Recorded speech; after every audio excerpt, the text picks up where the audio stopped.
好，对。那么今天呢，我们现在开始咱们的这个课程的学习。那么今天画的是小花猫啊，小猫咪，小猫咪啊，大家应该常见，老虎不常见，小花猫大家应该是常见的，对吧？那么之前咱们有的课程里边学习过老虎的画法啊。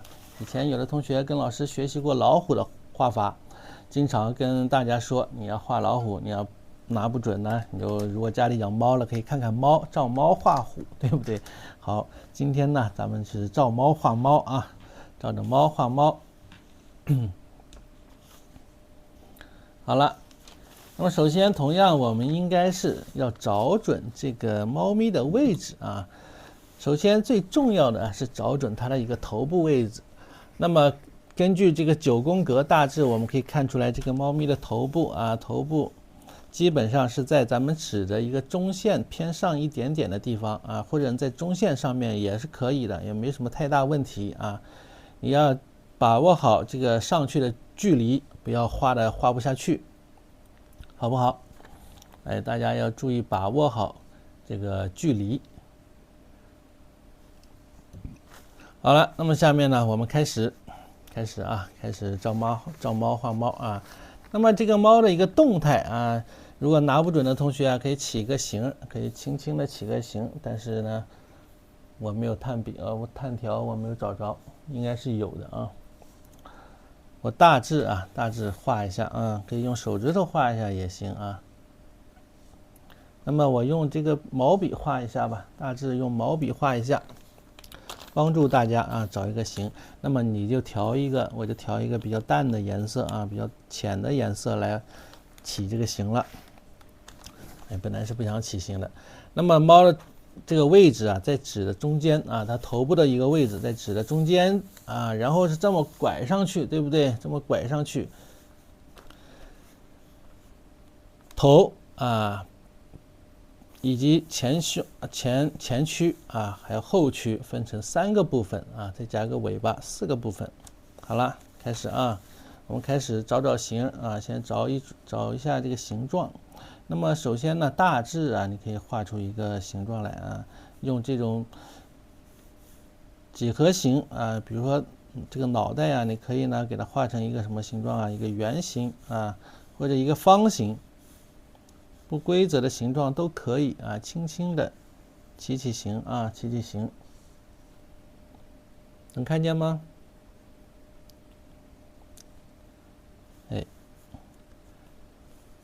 最重要的是什么？是这个动态，对不对啊？这个动态。那么用这种几何定位的方式呀，可以很快的帮助我们画准这个动态啊。那么如果纸张啊，像老师这样比较大的同学啊，可以建议大家站起来定位啊，坐着呢容易画不准。好，那么脑袋是这么大，其实它的前胸部啊。前躯部分这个宽度差不多，也就是一个脑袋的一个距离啊，千万不要画大了。一个圆，看到没有？轻轻的一个圆。那么紧接着就是身体部分呢比较简单啊，又是一个圆。那么身体部分的这个圆要与前躯的这个稍稍垂直一些啊，不要着急往后拐啊，要先垂直，然后再拐上去，拐上去，连着它的一个腿一起，就是这么一个形状，大致啊就是这样的一个形状啊。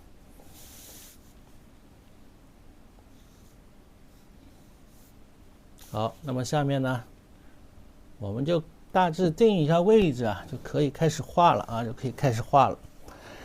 根据你画的，你不一定能够这个大小啊，不一定能够画的刚刚好啊，真的是这样啊，因为你看我这个啊，这个脑袋就是之前画好的一个脑袋，这个我本来预计啊画这么大的啊，这个结果呢，刚起形的时候，好像是起小了一些啊，没关系啊。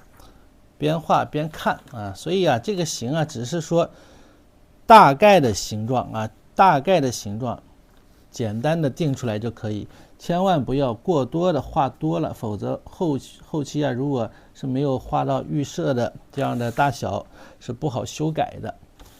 所以大家画的时候，定位的时候，简单的定一个位置就可以了。好，现在我们用赭石调墨，赭石调墨啊，不要纯用墨色啊，用赭石调墨。毛笔可以干一些，找一张废纸擦一擦，然后呢，毛笔劈开了，对吧？笔尖儿蘸个赭石墨。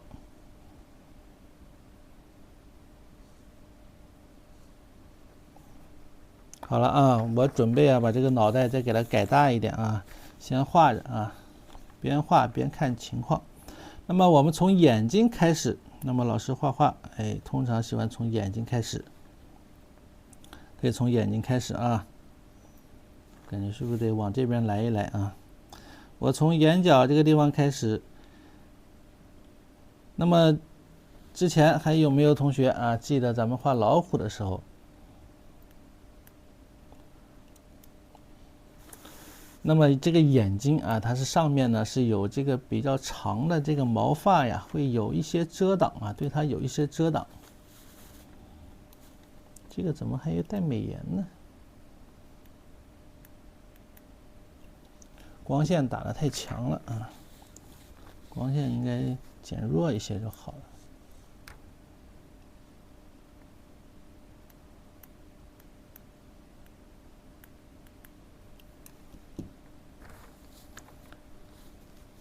每次来的刚刚好啊。来，开始啊。那么它是对这个它的一个眼珠往下的时候，你看看它是会有一些遮挡，对吧？向下的遮挡。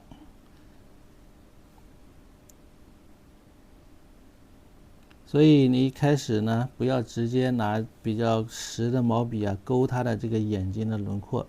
首先我们用这个赭石加墨的这么一个颜色，对不对？轻轻的把这个眼睛的感觉给它找出来。劈笔，这是眼角这一块的毛发的质感给它找出来。那么这边是朝下的，那么上面呢，它就是朝上的了，对吧？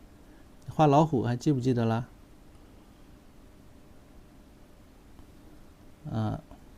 没画过的同学，你可以点开老师的抖音主页里边啊，我之前发布的一条呢，就是有一个老虎的作品，可以看看老虎啊。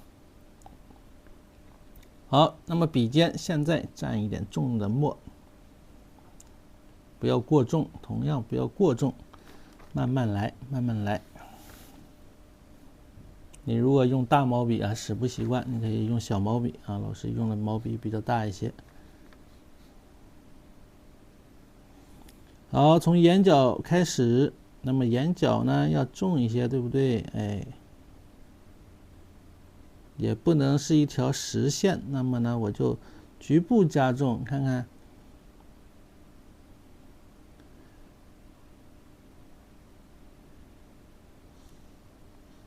眼角啊，眼角。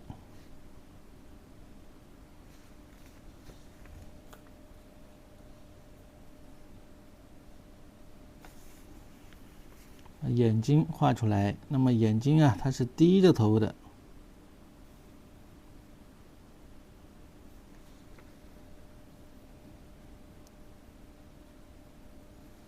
墨色不要太重。我的宣纸看上去很不错，对不对？橱窗里没有啊。我今天新拆了一刀宣纸啊，新拆了一刀4尺的。前2节课用的是6尺的，对吧？6尺的画这个呢，稍稍有点厚了。好，眼角内侧。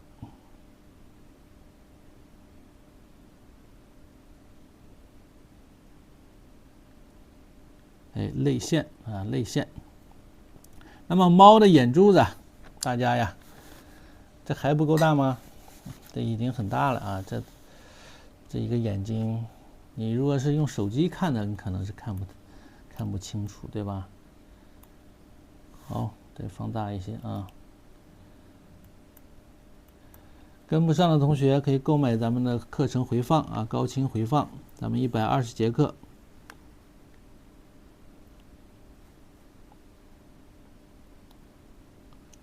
基本上啊，如果是基本上是有正常的协议课呢，通常都是1节课1幅，有时候1节课2幅，画2幅作品啊，所以课程还是非常值的了啊，非常的值。好了，那么这个眼睛画好之后，哎，我们再来回到另外一边，同时啊是这个折墨啊，用折墨，先不要着急的上色。两个眼睛之间它是有距离的啊，两个眼睛之间呢它是有距离，那么你就找好这个距离，它通常就是一个弧线，看到没有？一个弧线向上。那么这个眼睛啊，太大了吧？我缩小一点啊，太大了，太大了，我看这个屏幕容易画大。好，看。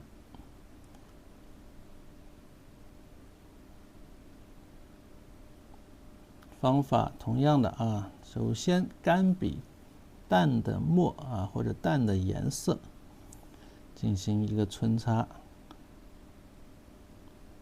来表现啊这个猫啊眼皮子上面的这个毛发质感啊，有一点被遮挡住的这种感觉，有一种王者之气，然后再用赭石加墨，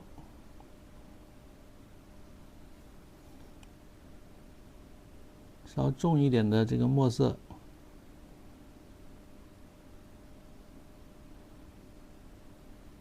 哎，眼睛勾上，看，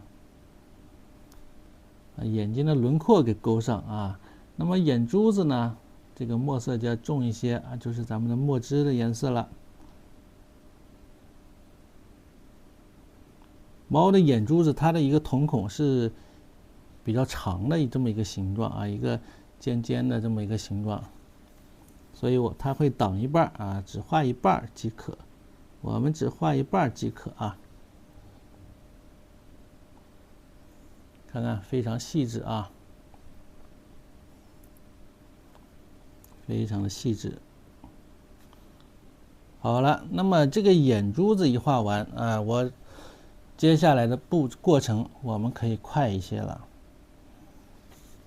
，10分钟左右啊，我就能把这个轮廓给画出来了啊。当然鼻子不要画太长啊，因为鼻子如果过长了，它就没有这个低头的感觉啊。鼻子的这个线你不要太重啊，不要用纯墨去画。鼻子，小猫的鼻子啊都粉粉嫩嫩的啊，家里有养猫的同学应该知道，粉嫩粉嫩的。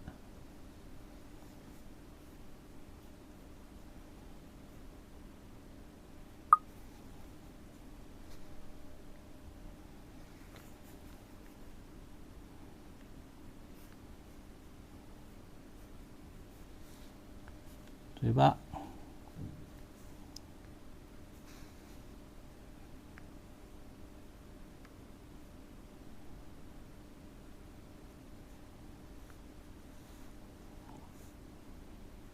这根线啊，我这个画的有一点太大了，应该再平一点，应该再平一点就好了。不行，回头再去给它加一下下嘴唇啊。我们先给它画完。好，接下来啊，继续啊，用这个赭石啊折墨，赭石折墨的颜色，快速干笔啊，毛笔啊，相对来说要干一些。我们把比较重的这种猫的头部的这些花纹呢，给它点出来，以及呢眼角这一块啊。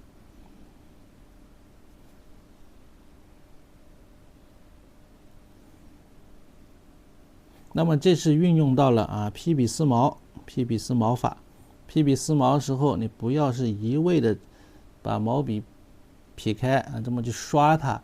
我们劈笔丝毛啊，要灵动啊，要注意它的一个角度变化。你看毛发的角度的分叉的呀变化啊，并不是说从头到尾啊这么皴擦就叫劈笔丝毛啊，千万不要误会了。很多同学啊画他不懂的时候，他以为把毛笔压扁了啊，这么像刷子一样使用，就是劈笔丝毛，不对。劈笔丝毛的核心并不是说怎么使用毛笔，而是你对动物毛发的一些理解。它是有结构啊，它有生长规律的啊。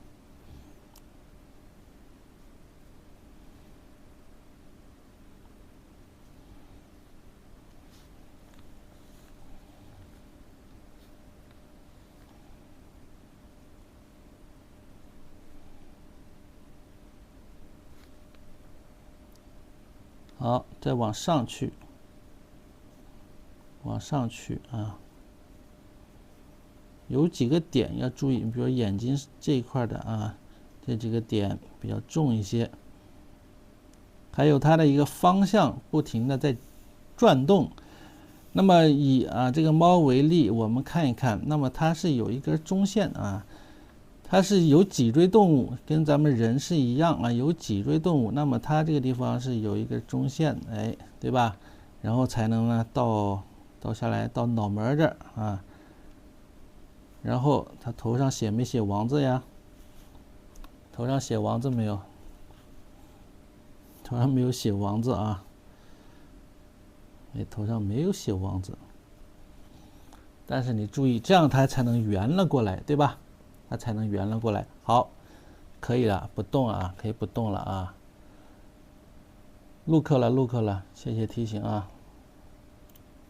不敢不录了啊，害怕了。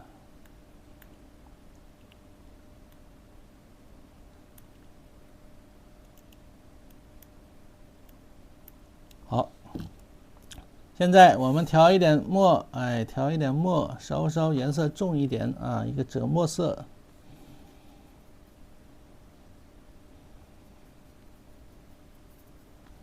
一个赭墨色，把耳朵给它勾一勾啊，耳朵勾一勾。这个耳朵啊，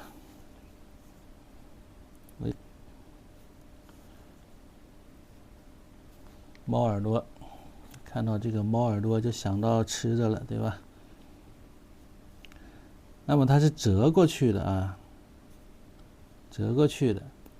后边这有一块是它的这个脑门后边啊，因为这个图你可能看不清楚，但是你要了解这个猫它的一个大致的结构。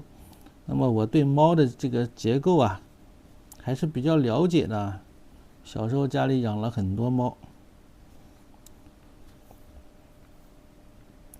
不是刻意要养啊，是养了一只母猫，生了好多小猫。生了一窝又一窝，所以我们家小时候啊，家猫可多了。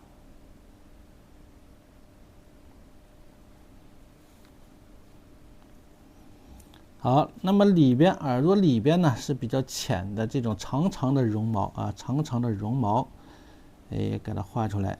劈笔啊，毛笔劈开啊，劈笔，而且它的一个耳蜗的。要有进去的感觉啊，要有进去的感觉。那么这就是耳蜗的这个点啊。那么它的这个耳朵背面的这个毛呢是比较黑的啊，颜色比较深的，你可以用这个墨色劈笔丝毛啊，劈笔丝毛一下。那么这个结构啊，你要了解就可以了啊。首先你要了解它。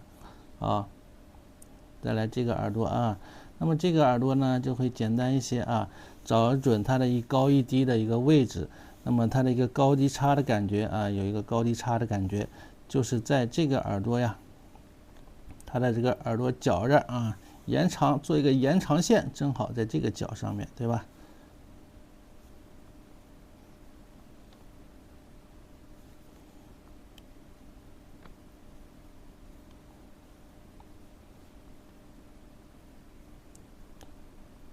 哎，小猫耳朵边上啊，你可以用一根线，简单的用一根线这么来画也行。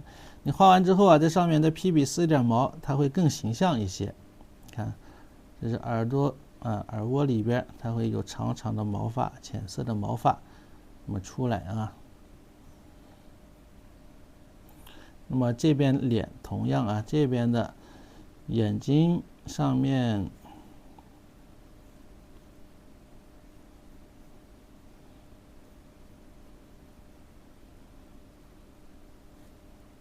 同样呢，也是有一些较长的毛发，轮廓不用画的太清晰，轮廓我们用这种短促的线条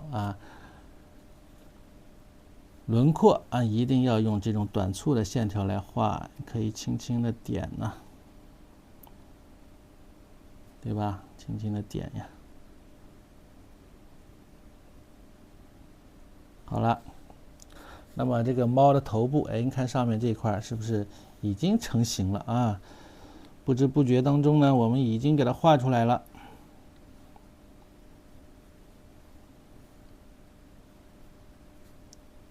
好，那么我们把头部的这个轮廓感呢，再给它加强一些，好不好？先加强一点可以用这个线。为什么呢？我怕大家搞不清楚这个结构，了解它的结构最重要。回头在染色的时候，我们会用到施蒂斯毛法，就是刘奎林、刘继友他们父子俩的这个生宣上画工笔的这种技巧，明白吧？生宣画工笔的技巧。那么这也是之前咱们同学们之前在有的同学买过这个技法课的同学可能学到过已经学过了。没有学过的同学没关系那么在抖音，在老师的直播间里面，老师会把这些知识点重要的知识点，通过课程案例，不同的课程案例再来教给大家。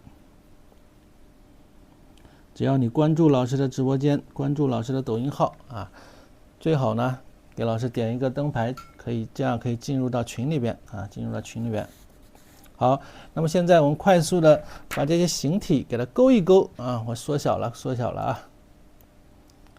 生宣画工笔怎么画都是有方法的，掌握了方法呢就能画，没有掌握方法你是觉得不可思议不可能。那么刘奎林他们很多的工笔画，你以为是在熟宣上画的，其实呢都是在生宣上完成的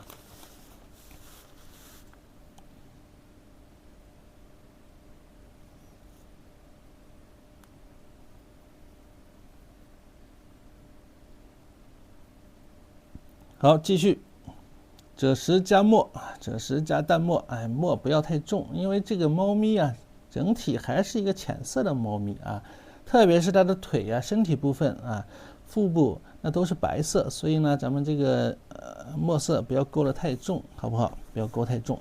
老师站起来画坐着容易画不准，站着画。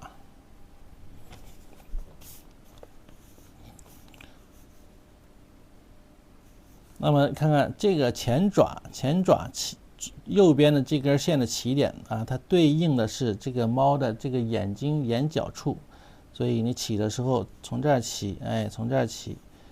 那么这个是扒着这个石头，对吧？它扒在这个石头上面。猫爪和这个老虎爪差不多。猫爪和老虎爪呢差不多不用画的太详细不用画的太详细。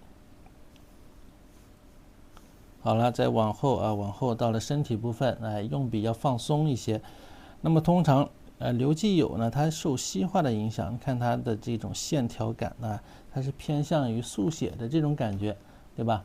对，我是之前咱们某棚的高阶老师它是偏向于这种速写感。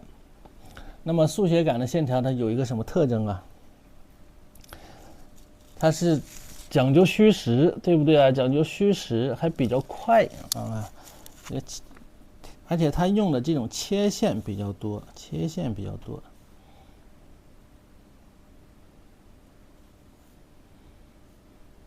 那么这边其实有叶子挡啊，后期呢有叶子挡，所以啊，你没画准也没关系啊。好了，那么这是一个前爪，它是往前探，想要够东西，对不对？那么后爪它是往后收啊，蓄势待发，往前一蹬啊，随时往前一蹬。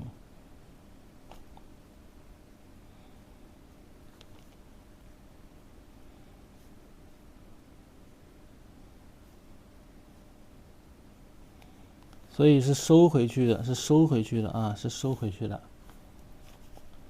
好，你看，它是有一个身体啊，有个身体，然后呢，还有一个腿。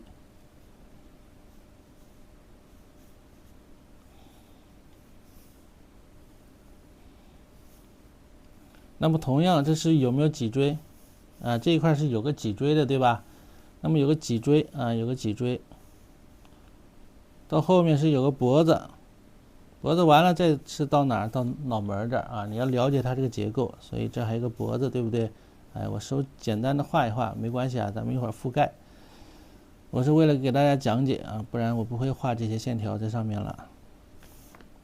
就简单的这样画一画啊，然后可以用这个直接啊，用墨用颜色概括就可以了。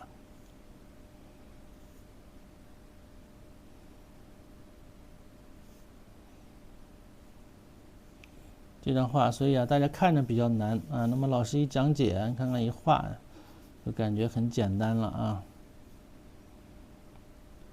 只要你掌握了方法，你就不会觉得它难，是不是啊？然后呢，就是尾巴，哎，尾巴好，不要画的太多了啊，上色。可以上色了。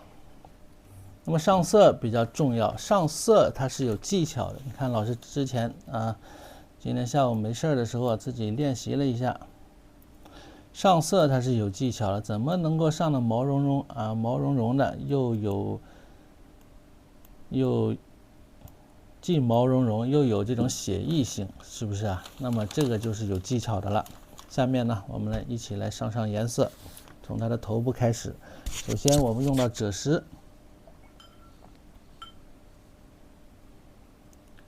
最难的部分呢，就是上色的一个部分啊，用赭石不要太重，赭石不要调的太重啊，不要太浓。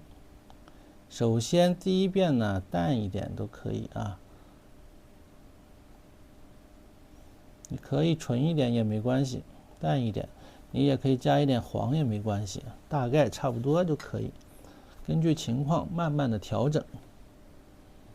好，那么我从它的一个眼睛部分开始，还是从眼睛部分开始，从最深的地方开始，明白吧？上色的时候，从最深的地方开始，要从结构的地方开始啊。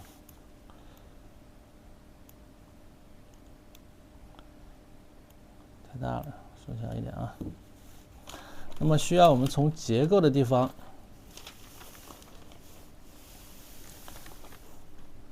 从结构的地方开始，毛笔一定要压扁了，压扁了啊，可以相对来干一些。好，同样啊，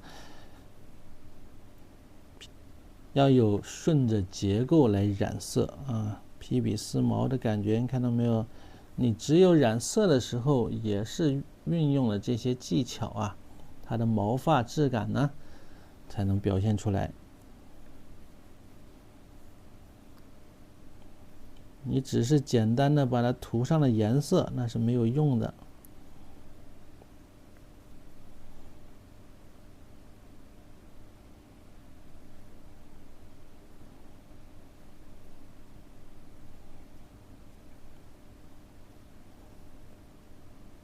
你看这样来染色，是不是感觉技高一筹，对不对？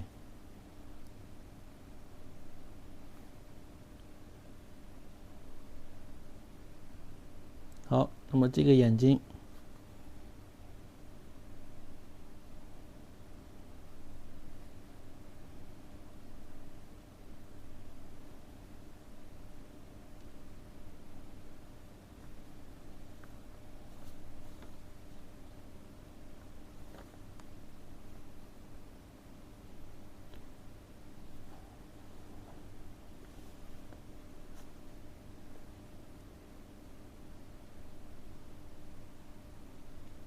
那么染色像这样的，你一定要，首先一遍一遍的要完成啊，因为我们要衬湿啊，这种湿地丝毛法要衬湿，一会儿还要加重色，所以中间呢不能说画画玩一玩，画一画玩一玩啊，不行。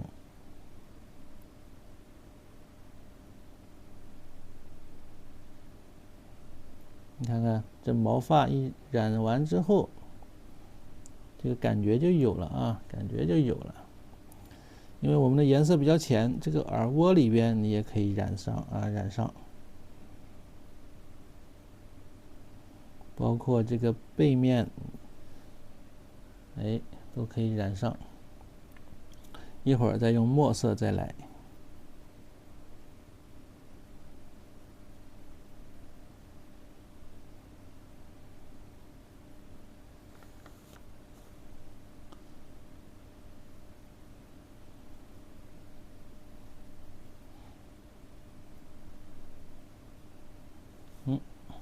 怎么样？漂亮吧？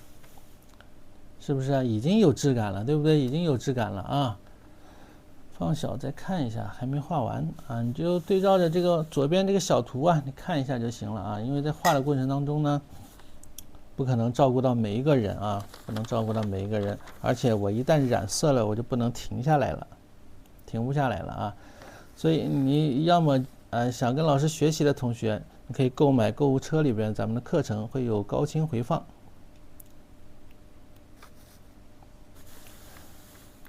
价格不贵啊，课程案例精美，干货也很多，比你们之前花的好几千块钱啊，就不能说这个啊，肯定非常实惠啊。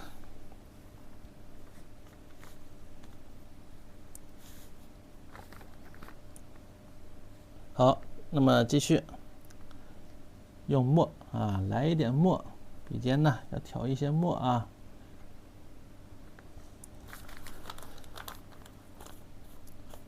所以想学习的同学啊，放心大胆的购买啊，放心大胆的购买。老师也是才开课不久，你现在购买啊，你学习的话，你不会那比较好跟，对不对啊？刚开始嘛，因为如果你买的晚的同学，回头啊，后期呢虽然说是永久啊，这是永久的、永久有效的、永久可以看回放的，但是最好是跟着老师、跟着同学们一起啊，能赶上这个趟。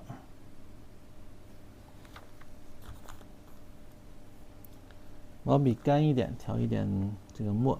那么湿地丝毛呢，它有一个非常重要的问题，你知道是啥吧？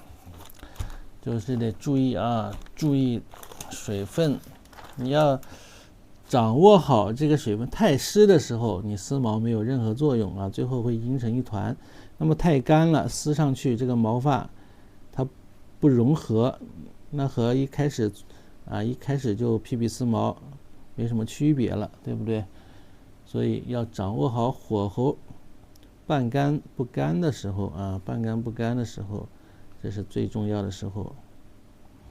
而且注意啊，它的一个毛发的方向啊，这个小花猫头顶上的毛发呀，并不是太长，就跟那个小老虎差不多。平时回放啊，抖音可以看，咱们的学浪 APP 里边也可以看。最好下载学浪 APP 里边呢，可以不光是能看回放啊。那么老师平时会上传一些学习资料，全部在里边。那么点评的作业啊，大家交的作业也都在里边，老师会给大家进行点评。会有1对1的服务啊。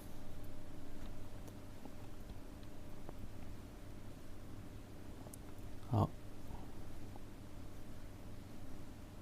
耳朵该重的地方啊，稍稍加一加啊，稍稍加一加。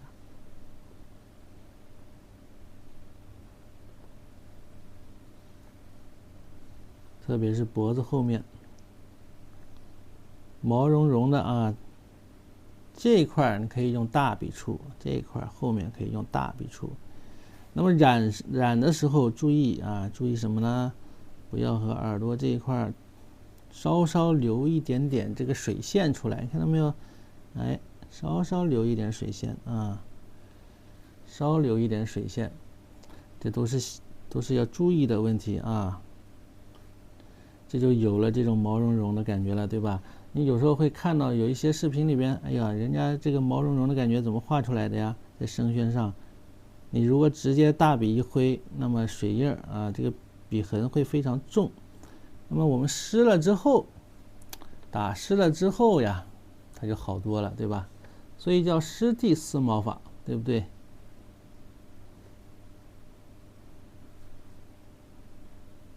看。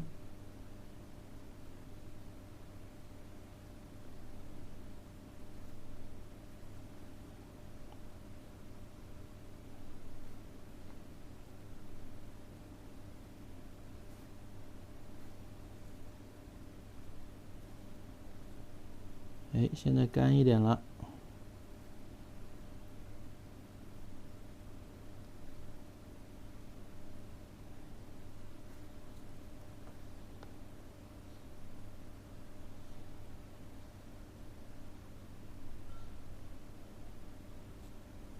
好，那么这个眼角啊，这些地方啊，该加重的地方呢，我们要稍稍加重一些。看到没有？可爱吧？是不是很可爱？下一节课画可爱的小白兔，有没有属兔的同学啊？下一节课不要错过了，马上就到了本命年。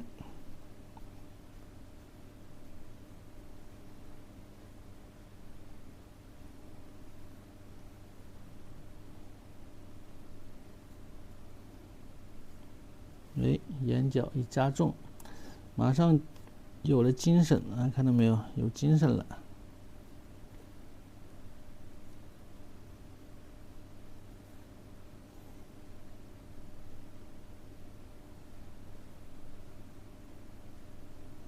哎，这个眼角上的哎，这个毛发，你看向下给它遮盖一点啊，遮盖一点。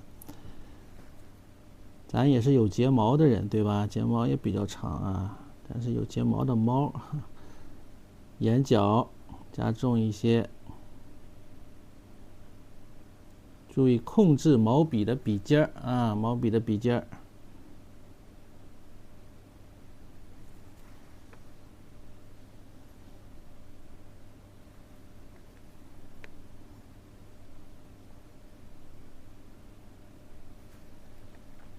如果你掌控不好，你可以拿一根小一点的毛笔来画啊，用一根小一点的毛笔。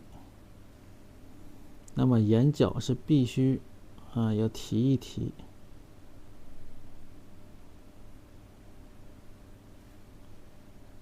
就像画了一点烟熏妆的这种感觉，对吧？这个女生应该懂啊。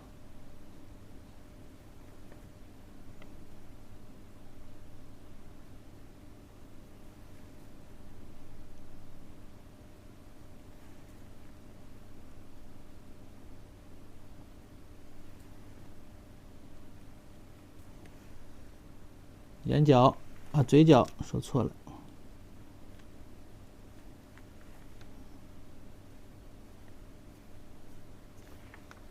这个毛笔你不光会散着用，你还能够，你看，通常我们说披笔撕毛是这样的，对不对？你还可以用直过来，用这个刃啊，用这个刃像切菜似的啊。这就是哎毛笔的妙处。你不能老是把它当成一个刷子在那刷，对不对啊？那不成了西画啊，老是把用排比的感觉了，对不对？好，那么这边等它干了之后，我们要把耳朵内侧与它的这个面部区分出来所以一会儿干一点之后还要继续再上一遍颜色。那么现在我们可以把头部这块的这个纹呢，给它加一加深色的这个纹路所以说这是生宣画工笔生宣画工笔，不用觉得不可思议都是能够实现的。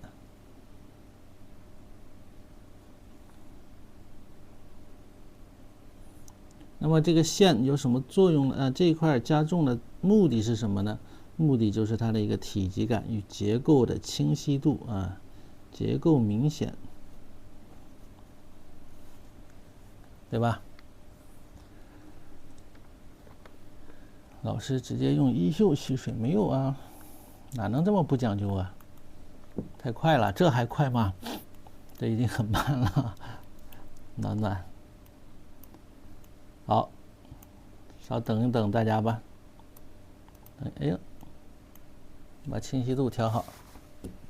到了上面更快上面刷几笔就完成了。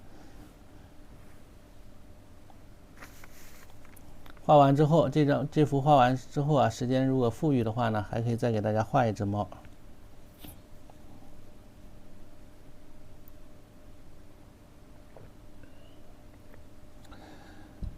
对老师课程感兴趣的同学一定要报课一定要报课，会有免费的会有永久的高清回放。那么老师的这个课程你很难在平台里边能够免费看到，对不对？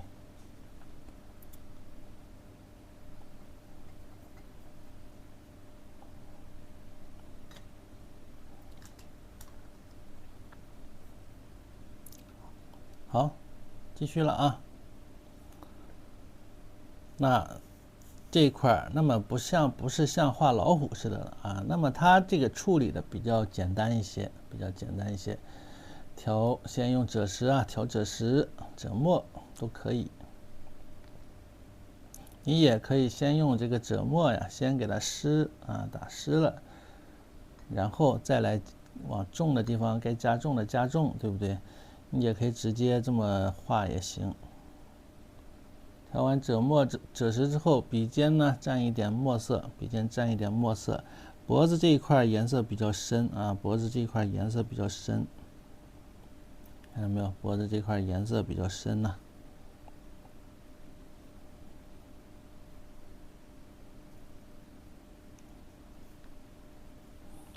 注意，它是有脊椎动物那么这个地方的摆笔怎么摆？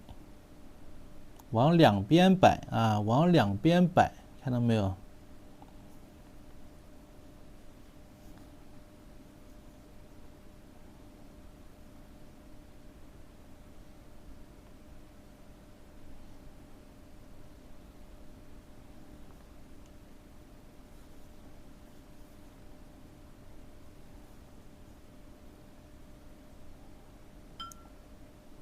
好，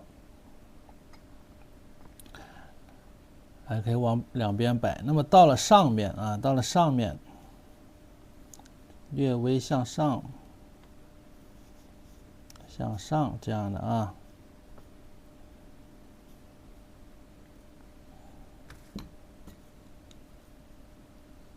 然后呢，蘸浓墨，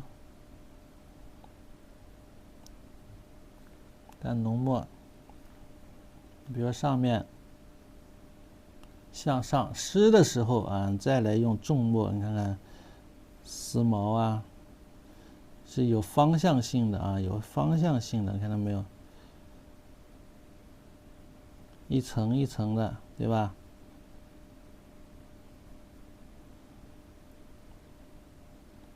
就能有这个感觉了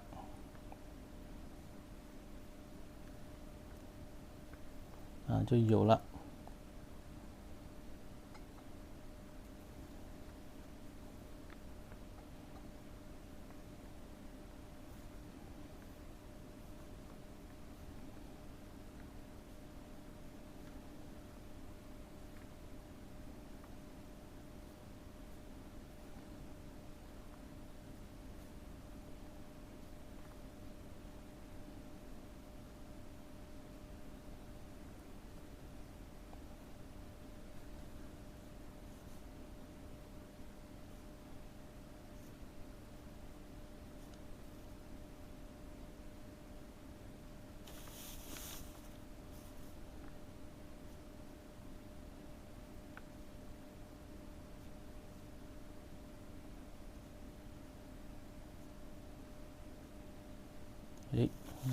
该提的地方提一提。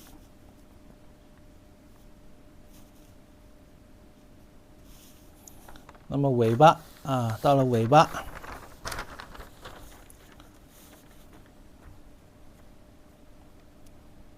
尾巴啊。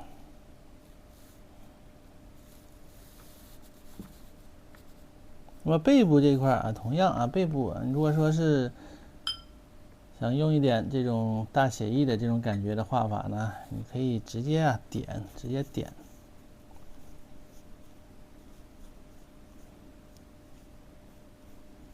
边缘稍稍留一点什么，留一点这个白啊，然后可以再来破墨啊，破墨法。之前不教大家破墨法，破墨法的运用非常的广泛啊。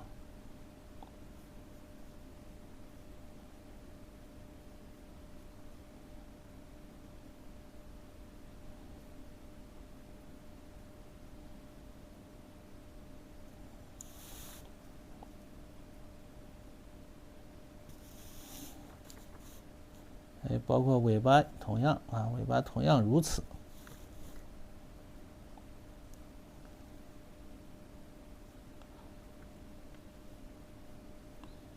虚入啊，虚入虚出，顺着这个毛发啊，顺着毛发，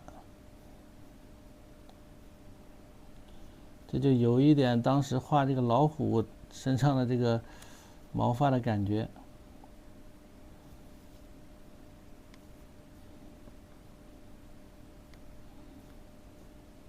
这种猫叫什么品种？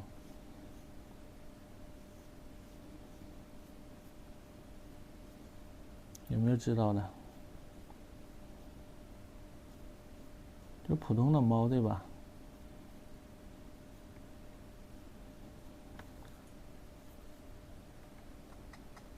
那么尾巴上面啊，再来一点墨，笔尖呢调一点墨色，分层次啊，内圈啊重一点，因为呢，它也是有骨头的啊，尾巴里边也是有骨头的，软骨组织。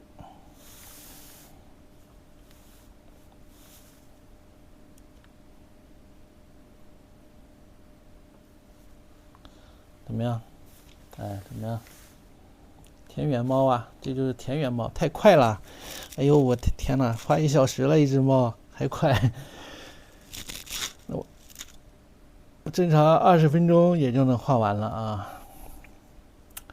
那觉得快的同学，所以说这就是咱们课程的意义，回放课的意义，知道吧？明白吧？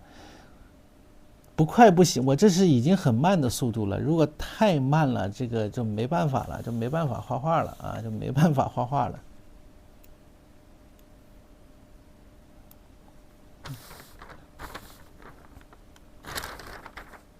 布偶猫，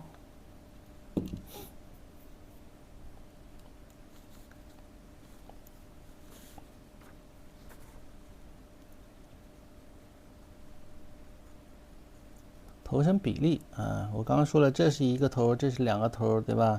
身体呢3个半吧。这个没法跟你讲头身比例，你要画人物有这个什么盘3坐站7坐5盘3半，对不对？那么它这个动物它就不太好，不太好这个不太好说啊。等这边干了之后，我们再来刻画啊，刻画它的头部。干了之后再来刻画头部。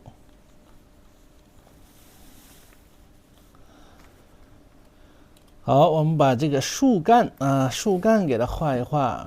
现在来把树干画一画。看刘基友的这种用笔啊，非常的爽利啊，非常的爽快，痛痛快快的啊。大毛笔，用大家伙啊。别忘了推销产品，对。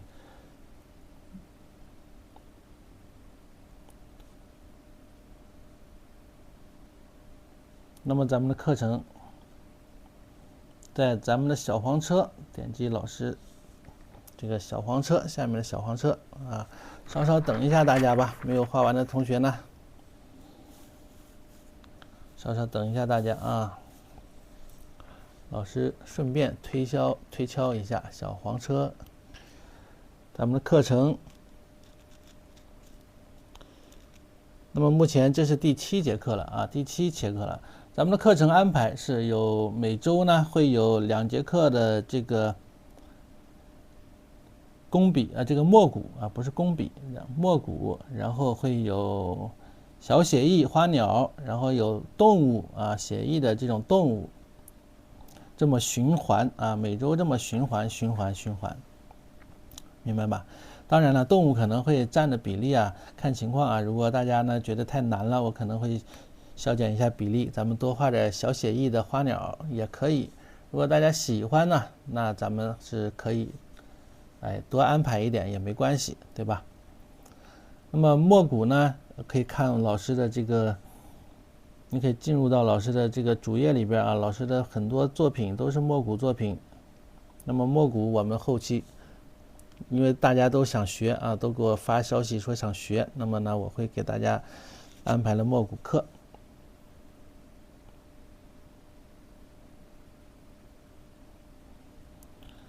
然后购课的同学啊，点击老师的这个小黄车，你看到没有？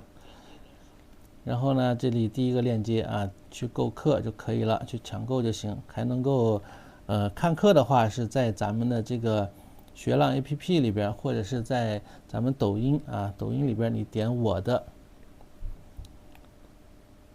然后点我的购买里边啊，也能看课。最好是下载学浪 APP， 老师会给你点评作业，会上传一些绘画的资料。墨骨少一点呢，回头再说啊。这个墨骨啊，你现在你可能感觉，可能是不是我不太喜欢呢？回头你只要上了啊，就让你呢欲罢不能。知道当时我以前在另外的一个地方啊，一个平台教这个墨骨啊，只教墨骨这一样，我当时收获了多少？收获了14万粉丝啊，3个月。每天跟我上课的都有2000来人啊，最少1500左右。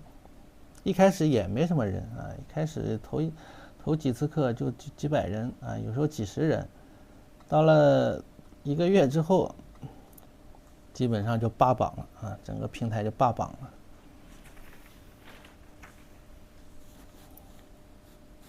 好，来。这个啊，它的这个刘基友的这个树的画法，你看到没有？这个用笔上啊，不是非常的中国化啊，不是很中国化。可以侧锋啊，侧锋。你在用笔的时候啊，注意啊，侧锋啊，中锋啊，这个时候要痛快一些，对不对？不要太拘谨了。大家画这个的时候不要太拘谨了，穿插一下都可以嘛，都可以的啊。一定要放松，画这种树干一定要画出这种气势来啊！你越紧张啊，越拘谨啊，越画不出来。笔尖随意的，有时候蘸墨，大家蘸墨都很有仪式感，是吧？蘸了之后还得摆2下，有时候就笔尖蹭一点啊，蹭一点啊就可以了。看啊，找好这个位置。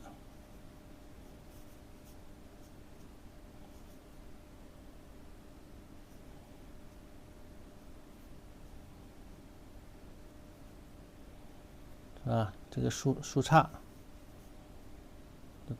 大致的感觉。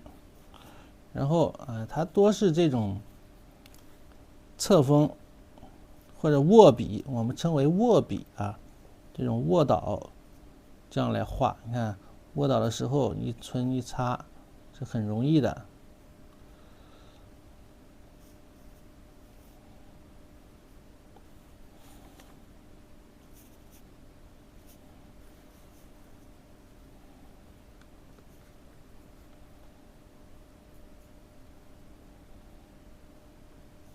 以后趁湿来个破笔啊，破墨，对吧？那么现在你看看，已经有一点这种感觉了啊，这种它的很方硬的、方折的这种感觉啊，这种味道就有了。所以我说啊，他画的这个树啊，不是说好8点了，好，不是说太具有中国画的这种感觉，对不对？哎，咱们中国画这个树，你平时画山水你怎么画呀？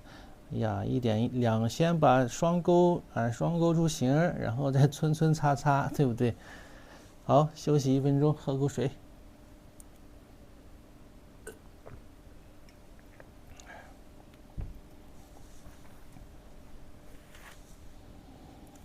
等这边干了之后啊，我们再把这个头部啊再刻画一下，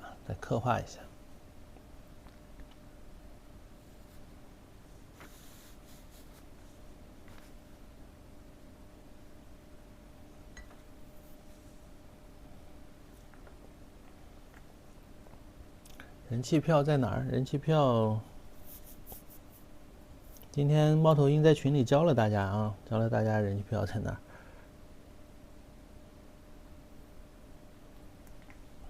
好，继续。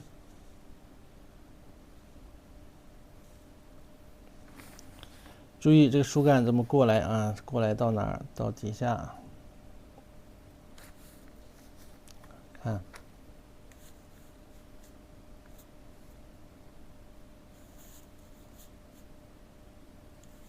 那么这是这个树的这个节啊，往下啊它是比较虚一些，所以毛笔上的这个墨色淡一点啊，淡一点。那毛笔啊，现在我在纸上擦了一下，就大概啊就有就行了啊，回头染一下这个树干里边的颜色就可以了，不用刻画的太多啊，不用刻画的太多。你看它就是这种破笔啊。皴擦一下，破笔皴擦一下，横的、竖的啊，这种皴擦就可以了。更多的就是后续的这种染色在里边。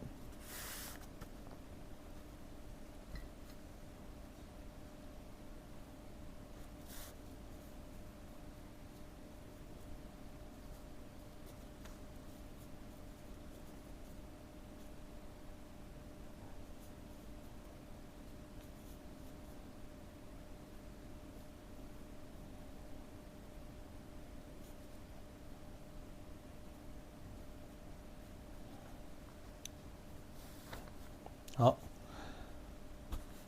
把这个小叶啊添一添。那么小叶子要运用这种草书的书写方式啊，草书的书写的手法。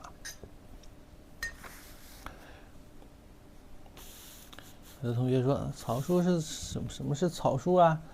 哎，没写过草书。那么首先呢，我们就是用笔啊要做到连贯。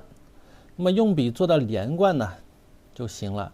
草书讲究什么？讲究这种连贯性啊，讲究线条。那么里边是有花青，有绿啊，还有墨。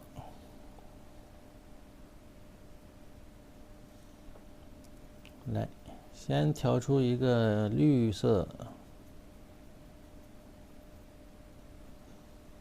加点水，颜色啊可以湿一些啊，可以湿一些，不要太干啊，湿一点，让它更有味道啊。那么这一块的叶子啊，我们看看，尽量啊先能够要看出这种分组的感觉啊。你看，首先我们画的是猫脚旁边的这一组，那么这一组呢比较多一些。你看什么是草书？它有的里边呢可以杂乱一点啊，里边要杂乱。它最清晰的地方是在哪儿？在边缘处，就像画竹子一样啊。我们画竹叶的时候，是不是啊？那个里边可能最后都乱成一团了，对不对？哎，都乱成一团，但是边缘处一定要好看，它是要有这种要美观，要有造型。里边没造型没关系啊，就面子要过得去，对吧？面子一定要过得去。你看边缘处啊，它得有造型。那么里边呢，你看这一块反正要密一些，那我就多画一点，没关系啊，不要害怕，多来一点。回头用重的颜色再补几笔。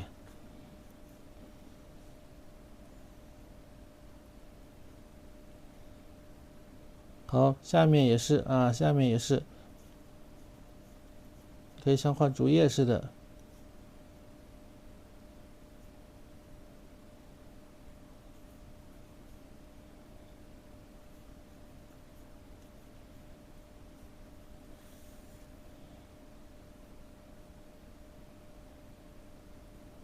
注意分解组。好，那么一组两组啊，一组两组。上面呢颜色要浅了啊，那么毛笔在笔洗里边稍稍涮一涮，稍稍涮一涮。好，从这开始，颜色要浅，水头要大啊，颜色要浅，水头要大。什么是水头呢？水头就是咱们毛笔上的水分啊，水头要大，要把这个猫的形状给它衬出来啊，把猫的外形这一块的形状啊也给它衬出来，并且啊，这个还得杂乱啊，还得杂乱，你想办法给它弄乱啊，乱了之后再来勾一勾。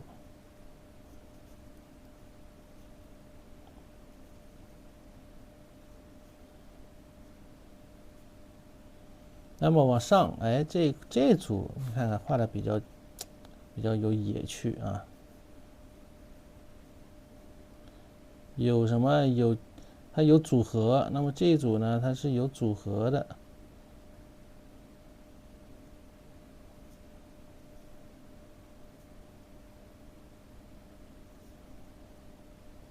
啊，有一点组合，有点组合感。淡水，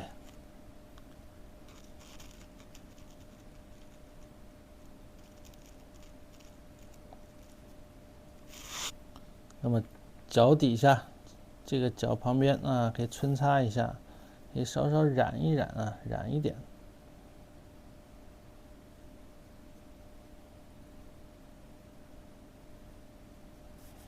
那么这边要漂亮一些啊，就是我们用笔要大胆，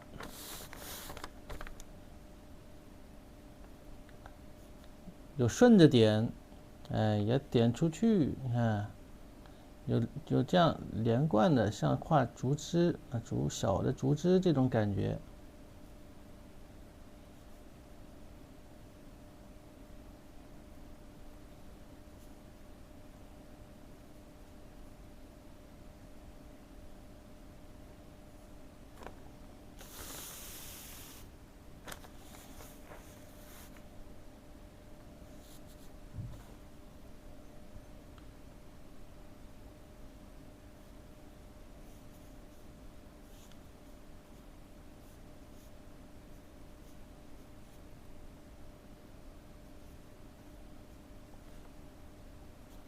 飘动的机制啊，好，再把这个叶子稍稍加一加啊，这边呢就少加一些了啊，少加一点，以枝为主，你看到没有？这个地方就以枝为主，下面就比较多一些啊，下面会比较多一些。今天晚上画2幅应该是没有太大问题啊。先把这张画完吧，画完再看情况啊，画完看情况。哎呦，现在这个尾巴，哎呀，正好，这个现在这个干度非常好，似干非干，整点墨，这个时候整点墨啊，不要太浓，不要太浓。先从这儿开始吧，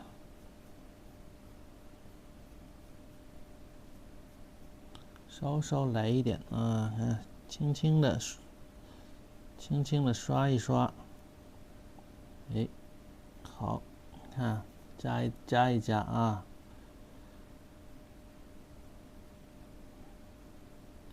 注意分组，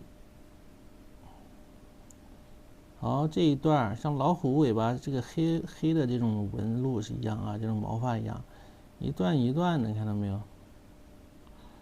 这边再来一段，哎，往这去的。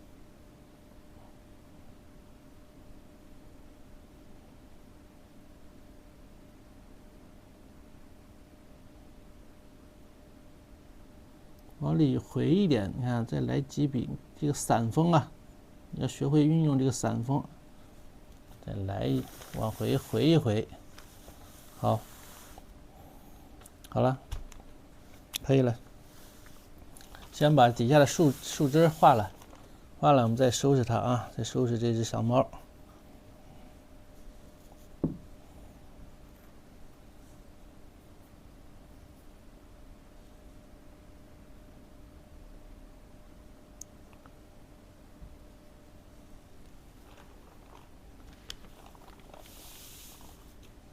来，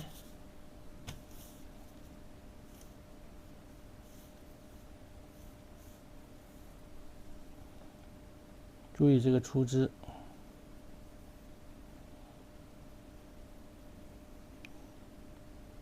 觉得细了啊，可以继续增加。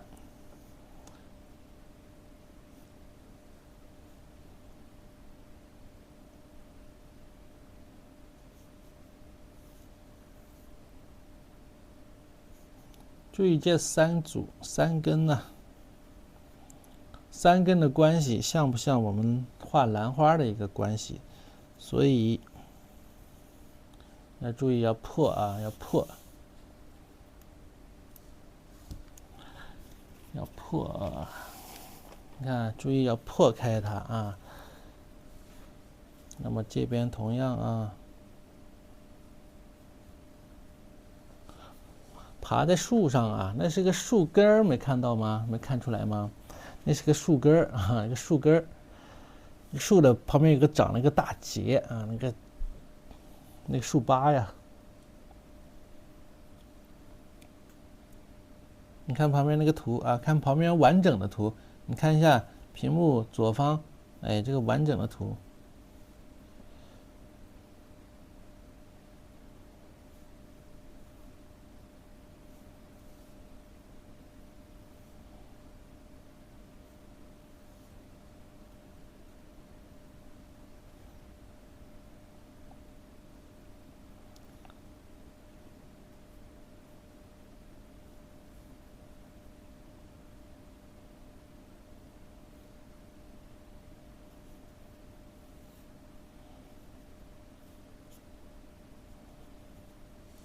好，差不多了，别画太多，别画乱了，千万别画乱了这一块。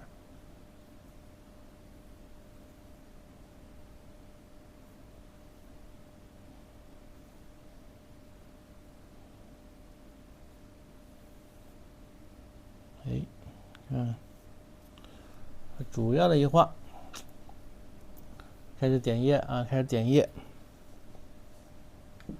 点叶子，尽量的用羊毫，可以长锋一些的羊毫啊，长锋一点的羊毫，锋长一些啊，会好点一些。如果锋短了啊，不太好用，它点的话会比较粗，不灵活。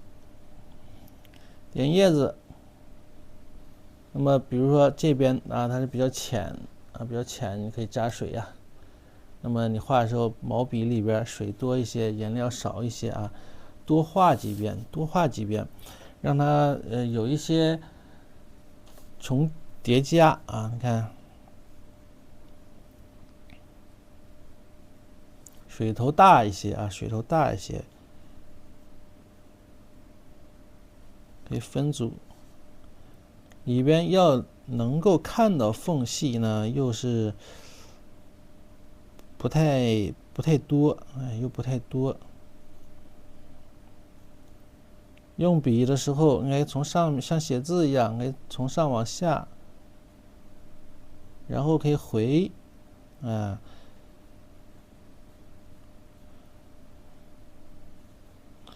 有没有大家看这个画这个像画什么感觉啊？有没有像画兰花花头的感觉啊？像画兰花的花头的感觉，看到没有？是不是？画完能不能稍稍等一下，方便截图？你说这一块吗？行啊，可以啊，可以截图没问题的，是不是？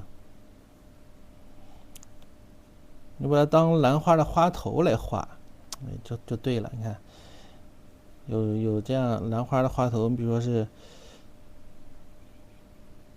这样的一个感觉，对吧？这样的一个感觉，那么再大一点的，它不就是无非就是什么长一些、短一点的区别吗？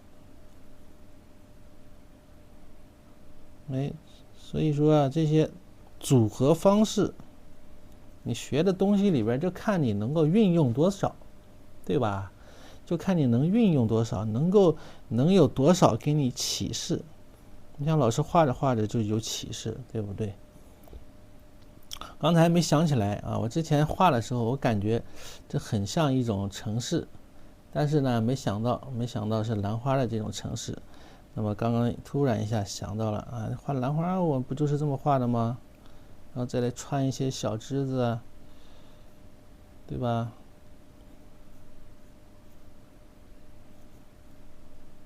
或者画竹叶，它各种的交叉方式，3笔的、2笔的、人字的、个字的，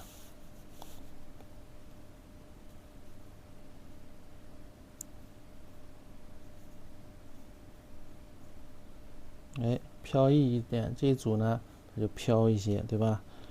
好，那么往下啊，继续啊，那么继续嘛，写，正着写，反着写，都说书画同源，书画同源，你做没做到啊？正着写，反着写，像画风烛似的啊。我们画风中的竹子怎么画呀？都是朝一个方向吹，对吧？它不就有飘动的感觉了吗？很多同学画那个，特别是之前画那个柳树啊，你们的那个什么创作课，以前看过作业，那柳树垂的直直的，那怎么能飘起来啊？怎么能有清风拂柳的这种感觉呢？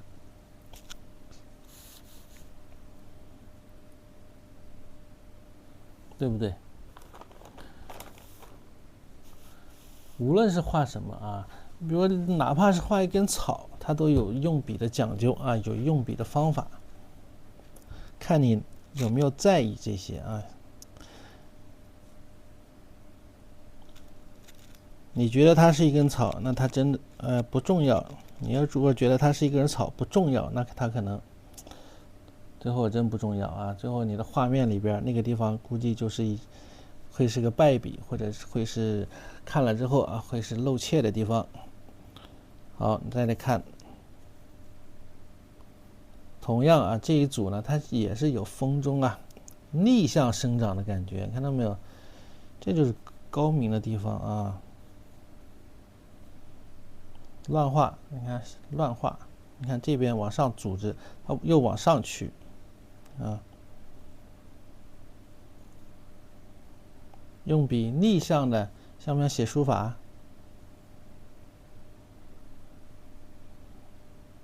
好，再来一组。你别看这种小草小叶啊，能给它画好了，你就是高手了。啊，真正的高手就是这些地方就能看出功力来。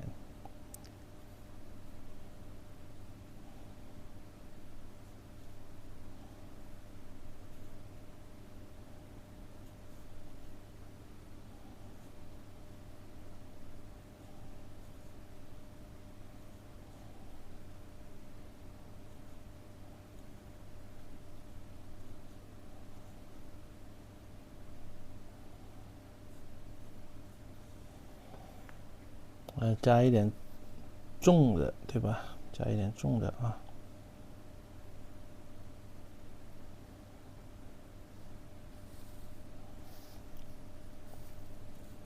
这里边可以穿插一下。好，差不多了，差不多了。先画这么多啊，回头可以用淡淡的这个绿啊，烘染一下啊，可以染一染，可以烘染一下。那么下面我们把这个树干啊，树干先给染了。树干是淡淡的一个赭墨色，非常淡的一个赭墨色，类似于这么一个颜色啊。树干一染，把这个猫啊、猫咪呀、就能烘出来啊，就能烘托出来啊。这边的叶子我们再稍稍给加重一下啊，稍稍给加重一点这边的叶子。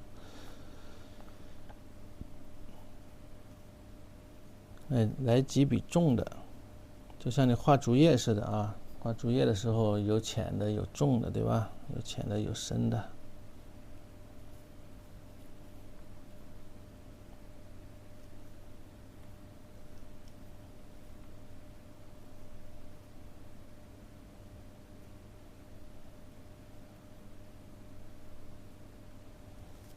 加几笔就行了，不要加多了啊，不要加多了。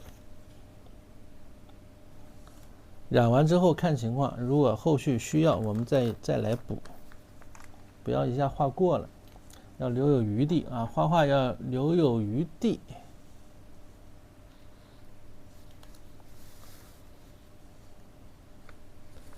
好，调色，调一个淡淡的赭墨色啊，淡淡的赭墨色。对，它是那种一组一组的那种柳叶啊，不是我们上一节课画荷塘的那种长长的那种柳叶，是那种这种柳树会长得特别特别大。调一个赭石加墨啊，那么注意这个颜色，你不要和这个猫咪啊，最后别撞色了啊。所以这个树的颜色呢，它偏什么样啊？它特别浅，染浅一点。一会儿把猫咪加重一点啊。好，那么刘基柔染色呢，它是像染明暗似的，有一点这个感觉啊。要染出体积感来，所以重的呢，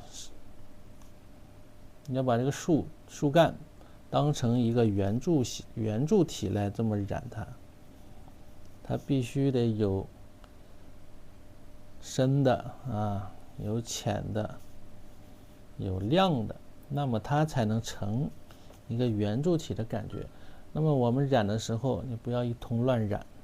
之前我教过大家怎么染色。那么这些空白啊，留的高光的地方，你不要全堵死了啊！有同学一染全堵死了。那么看老师怎么染的啊？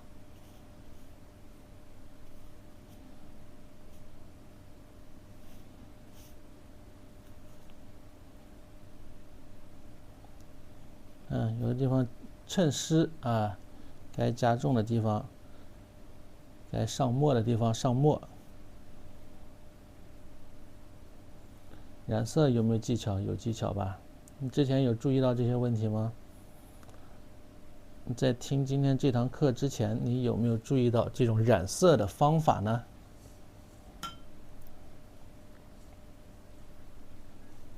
啊，这就是技法嘛，总要学技法。啊，这就是技法嘛，处处都有啊，技法无处不在。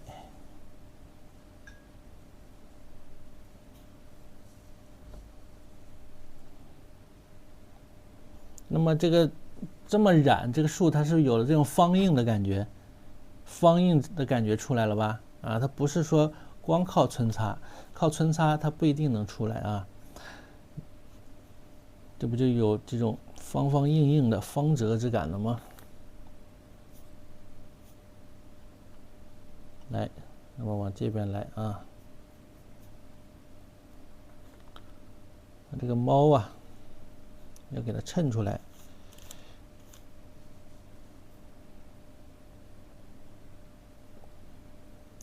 杨柳树。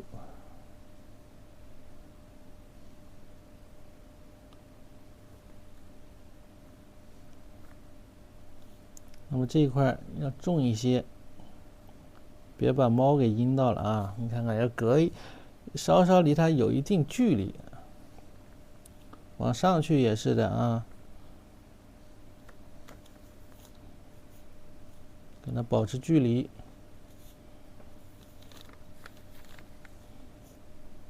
哎，这有个枝干啊，枝干带一带，把枝干带一带。呀，处处都有技巧啊！有的同学觉得，哎呀，到这不重要了，看完猫就可以了，那你就亏了啊！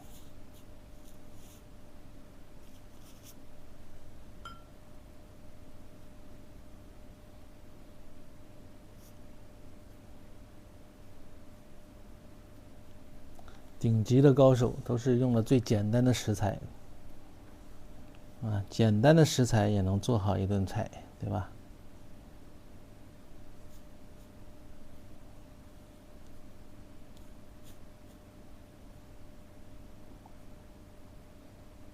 不是说非得，不是术不好啊，是画的不对。好，那么上面这边必须得烘一下啊，再来刚才的这个画叶子的颜色呀，调一点淡的，整体走一走，整体走一遍。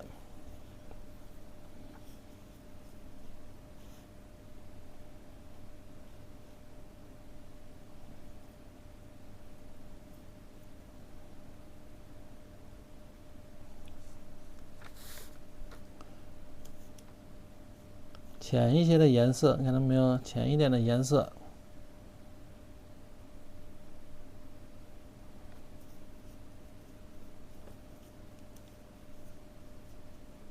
哎，不要平涂，不要平涂。同样啊，有点这个画叶子的感觉啊，用笔连贯一些，不要怕，连贯一点啊，粗犷一点，这是给你表现的机会啊。给你可以装一装高手的感觉啊，这是给你一个装高手的机会了啊！这个地方装着装着就像了啊，一开始可能不像，装着装着是最后就真成了高手了，就是这种连贯性的用笔啊，你试着装一装啊。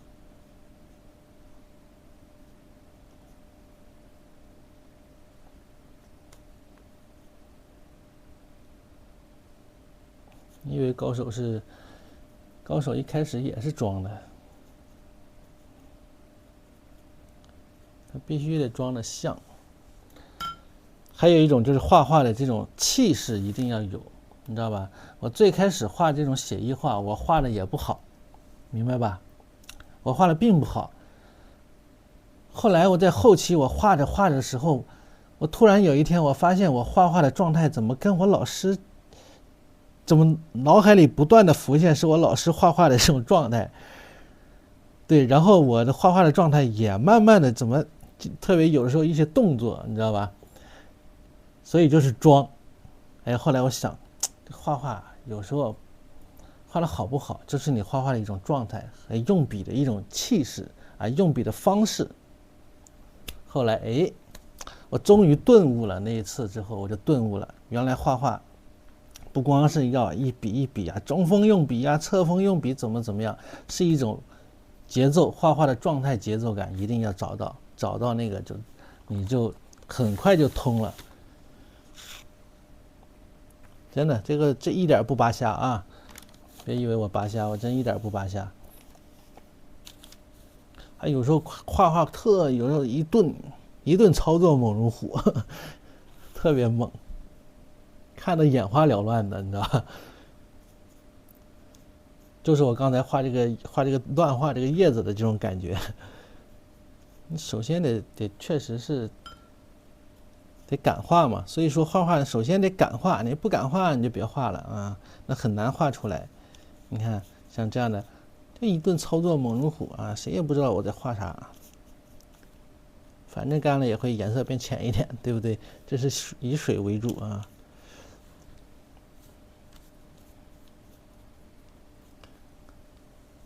啊，高手必经之路。呦，完了，这么讨厌呢！每天都得蹭一点儿。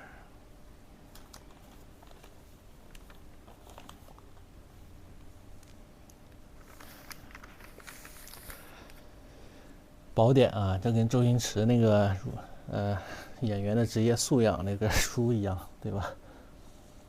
宝典我已经教给大家了啊，能不能成，靠大家了。好，回过头来啊，小猫的头呢是干的干干的啊，现在继续啦，喝口水。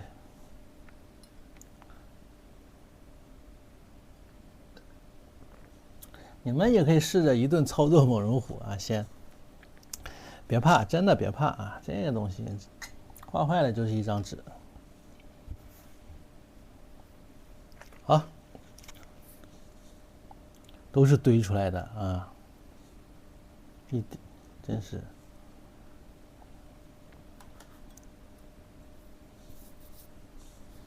我的父母投资还没有收到回报，对吧？所以大家要多多支持啊！赶紧点开小黄车，赶紧点开小黄车第一条链接。好，来点重墨，来点重墨。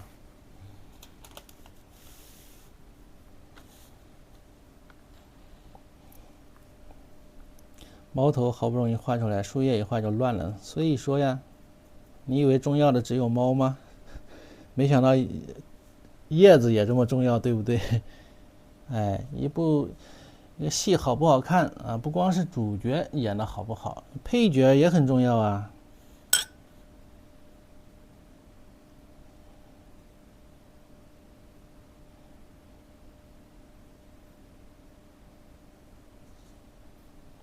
对不对？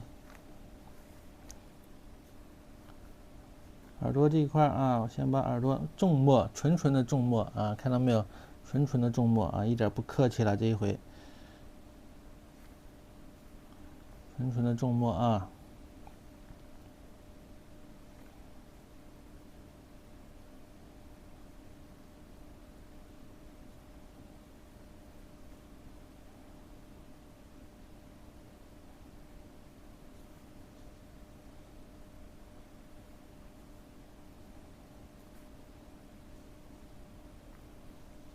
好，后面呢可以适当的加点水啊，放点水，不要太狠。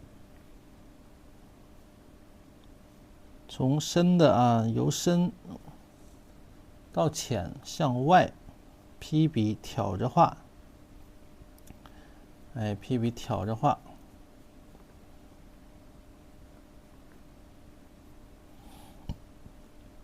那么这一块啊，这个树给阴过来了，你看。树的这个水分呢，给阴过来了啊！我刚才说的是兔子吗？你们说什么？下一节课是画兔子呀？先染重的颜色啊，把这块的墨色需要墨色的地方先解决了。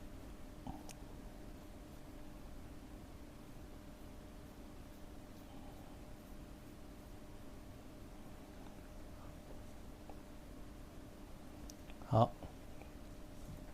下面开脸，哎，开脸，我放大一下，再把脸再开一遍。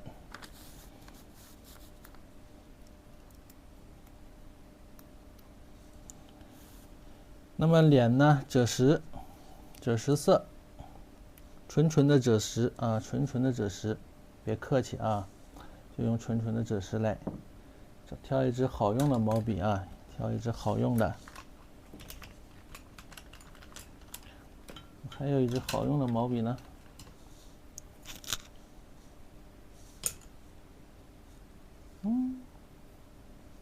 找不着了。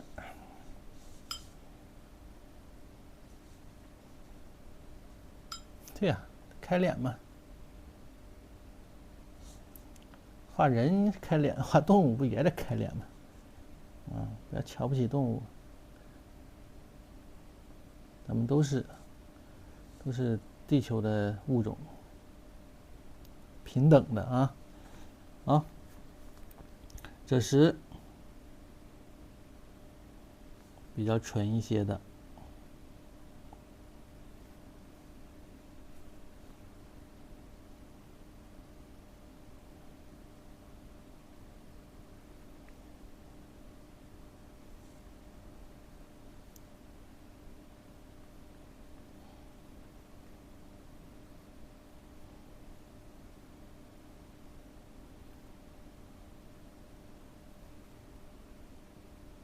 那么注意啊，这一块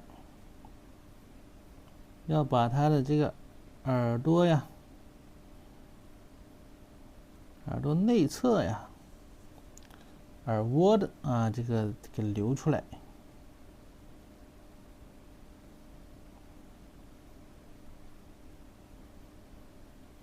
看到没有？哎，留出来。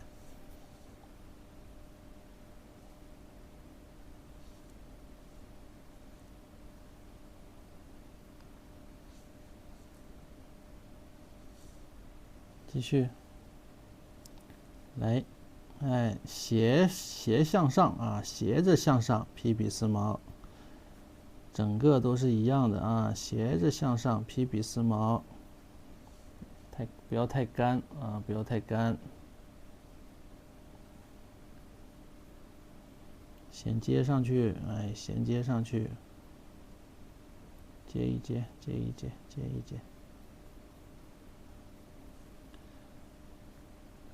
这个耳朵接一接，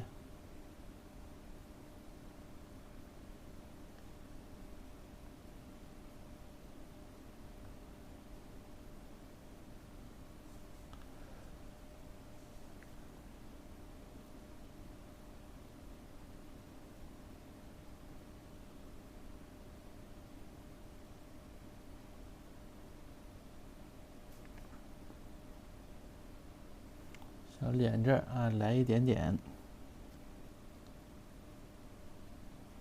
来一点点，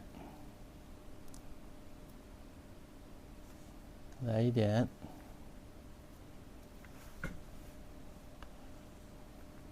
那么耳蜗里边啊，里边要用这个这墨呀，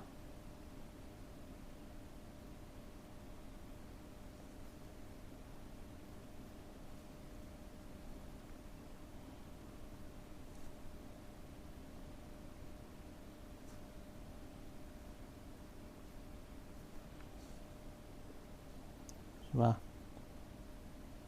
小耳蜗。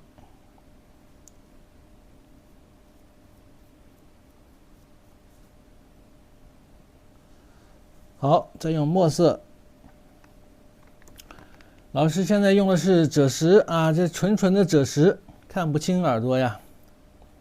你进群里边不有图片吗？啊，你看图片啊，这个是耳朵的背面，这是耳蜗啊，耳朵的里边，这是耳蜗的背面，背面是比较短的这种小的毛啊，比较短促的。那么这一圈啊，你看看是比较深，为什么画深呢？那么它就是脖子部分，所以中间呢会有一个缝隙，看到没有？有个浅浅的一点点赭石，微妙吧？哎，要是大家画，肯定会注意不到这些细节的啊，因为你可能会，虽然有可能你养了猫，但你也不可能不懂猫的结构，你不知道怎么画。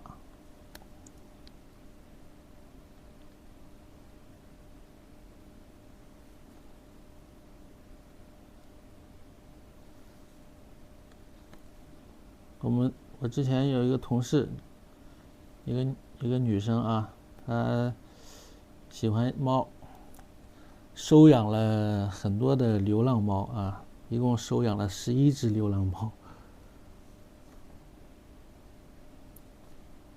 太厉害了。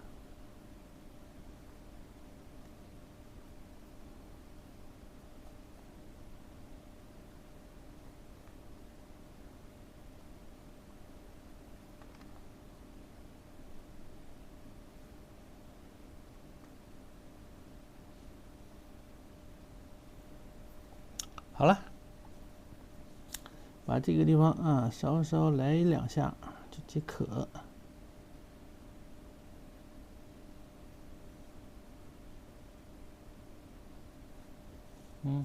这不就是耳蜗的内侧吗？是不是啊？哎，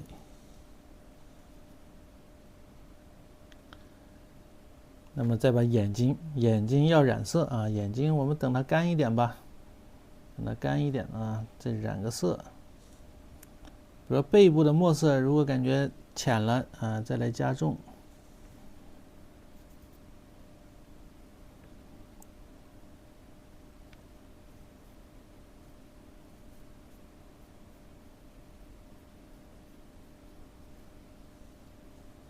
包括这边啊，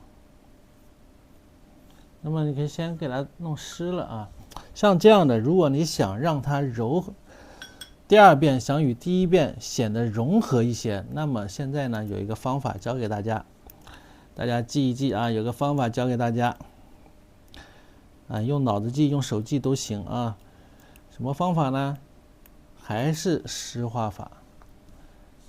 你可以用水嘛，不要打得太湿了啊，太湿你还得等它干啊，回头你又掌握不好这个时机。拿一支干净的湿毛笔啊，蘸了一点清水啊，轻轻的呢走一遍，也不用说刷的那么匀，啊，轻轻的差不多大差不差啊，走一遍。走完了之后，墨色走一遍，对吧？墨色。那么它就会和底下的啊融合一些啊，不会太死板，明白吧？你看这个后边啊，我觉得干了怎么变浅了呢？它就是会变浅啊，干了它就是会变浅。走一遍吧。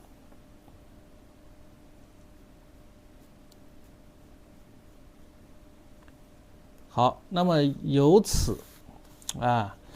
同理可证，画墨骨的时候，有的同学啊，我之前说给大家点评作业，哎，好多个同学我都跟他说，你最好一遍画成。如果实在要画第二遍呢，你就可以用老师的这种方法啊，先给它打湿，把底下那一遍清水轻轻的过一遍，然后再加颜色，明白吧？哎呦，这个树这个地方阴了啊，这树这个地方阴到我的猫上面了。蘸一蘸，不要再阴了啊！阴的不好看了。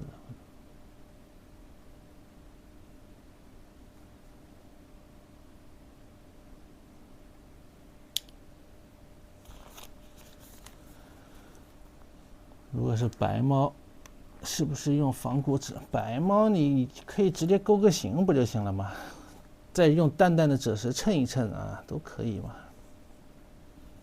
啊，这些白的地方你可以染了，其实是可以染白色的。这些白的地方不是说不能染，可以染。干了之后你可以染一点白色啊，干了之后你染一点白色，那么再蘸一点点淡淡的赭石啊，淡淡的赭石。像有些这猫啊，它不是有些地方会这里花一块，那儿花一块吗？对吧？哎，腿这儿啊，正好你点在它的这个结构的地方，对吧？肚子与脚分开的地方，你点这么一下，它既是身上的一块颜色，同样又起到一个什么分开的这个作用，一举两得啊！一举两得。这画画通常是啊，要做一些一举两得的事情，它不是说不是目的非常的不单纯啊。有时候画画，那有时候一笔一笔的哈，用意非常的多，目的非常的不单纯，所以啊，大家，哎，包括这个赭石，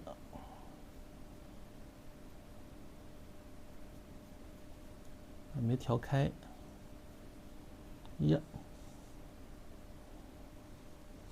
草率了啊！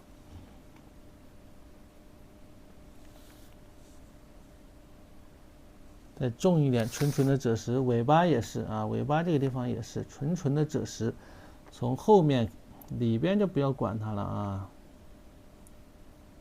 边缘的地方。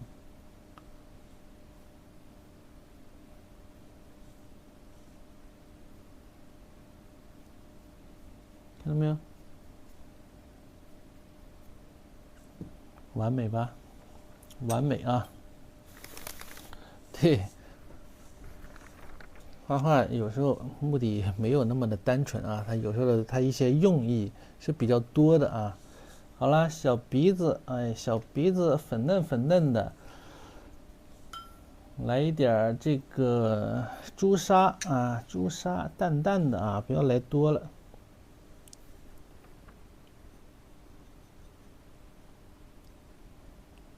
来一点淡淡的朱砂，轻轻的啊。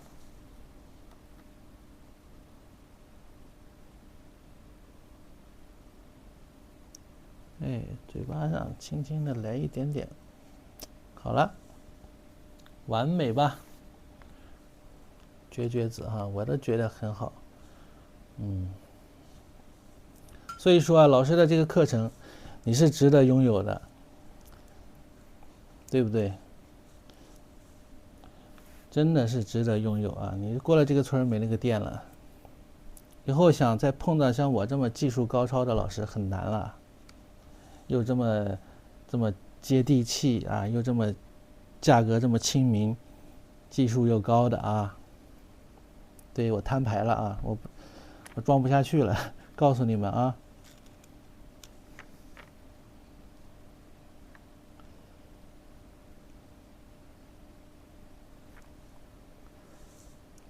哎，该加重了这个爪子呀，有些地方加重一些，是不是？你们自己说，你们刷这么长时间的抖音了啊，能有多少？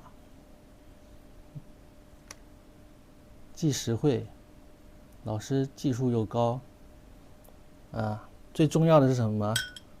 咱们曾经可能还认识啊。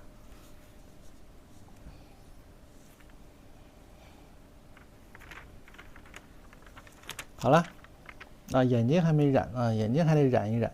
眼睛啊是一个黄黄绿绿的颜色，一个黄黄绿绿的颜色。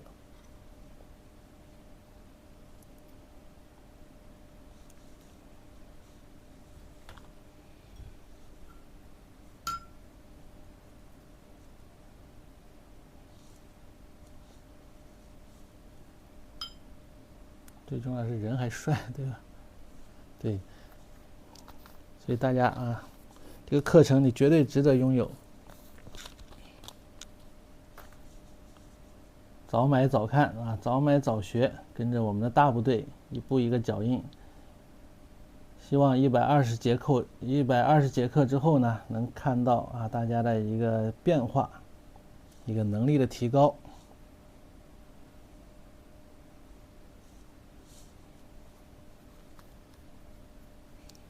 早买早受益啊！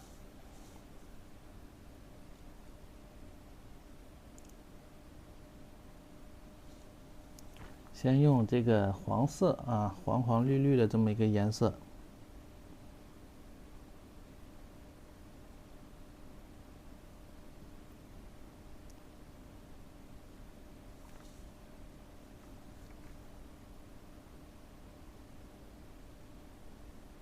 哎，好，那么周围呢得偏一点绿，那么轻轻的呀，你可以调一点花青，调一点点花青啊，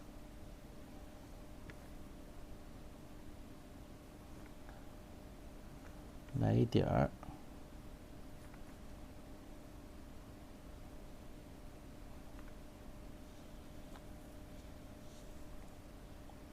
那么这个眼睑的地方也是一个黄色。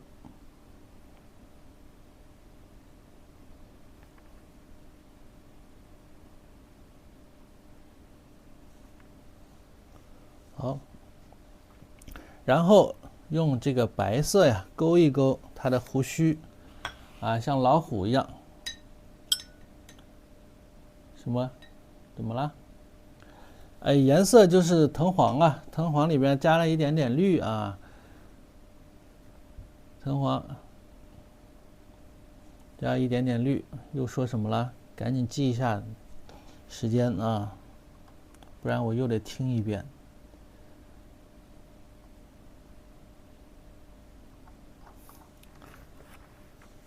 再来一个小碟子啊，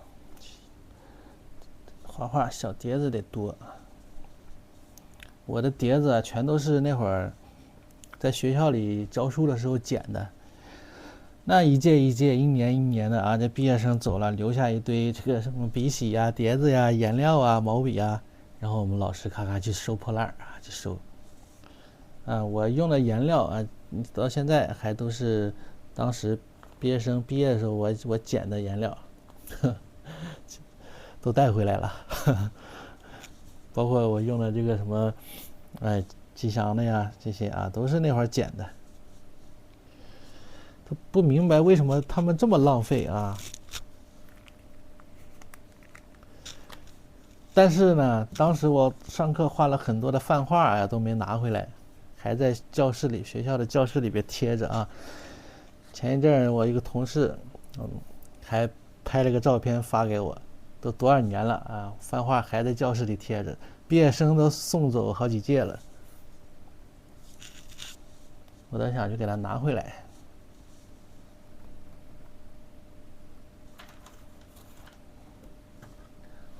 找白色，白色啊。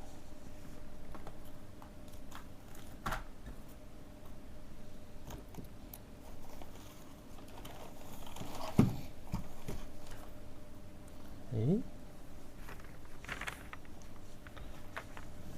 我找一下白色啊，白色怎么又找不着了？啊，在这儿。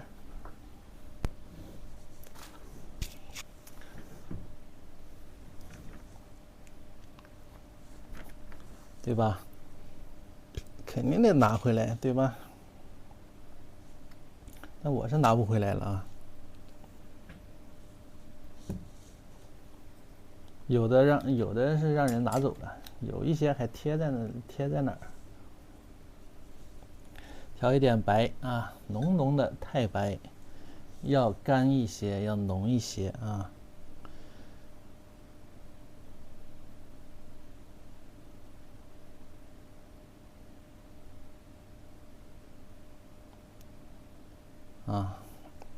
公司的都送人了啊，公司的全让哄抢了，一张没留。那教书法的那个大景老师，大胡子老师，跟我说，哎呀，我帮你拿去拍卖，帮你拿去拍卖。1个月过去了啊，卖没卖我还不知道，反正画是没在我这儿了。反正要不要的他都给我收刮走了。回头去找他，如果你们有谁啊见他直播了，你们帮我问一下。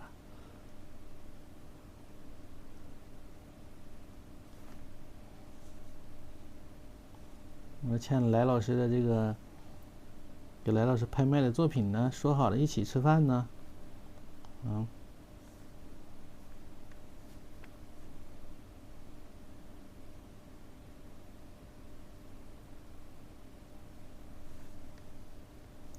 大胡子就是大胡子，就是大景老师。这个大胡子可逗了。有认识他的吗？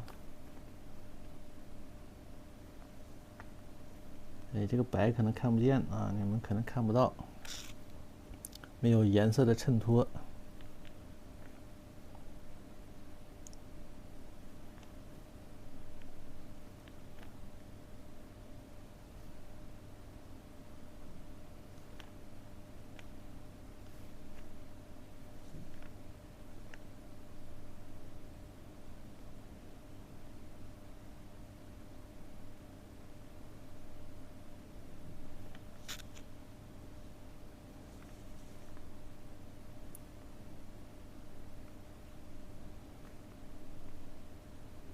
最近比较忙，也没跟他联系啊。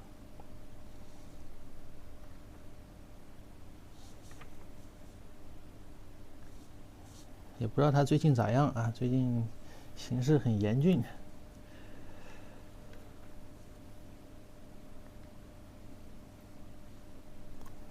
说了个啥？说了个严峻是不是？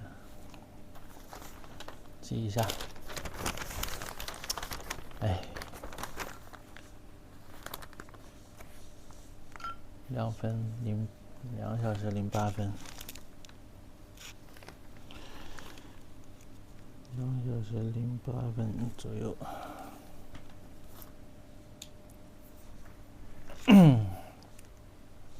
好。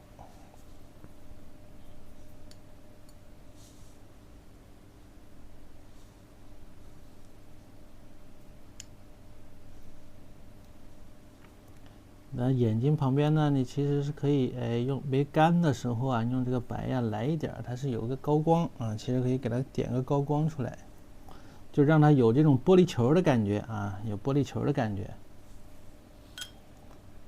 好了，那么今天呢，咱们这一幅作品呢，差不多了啊，就完成了啊，这幅作品就完成了。我得记着，我回头给它剪掉啊。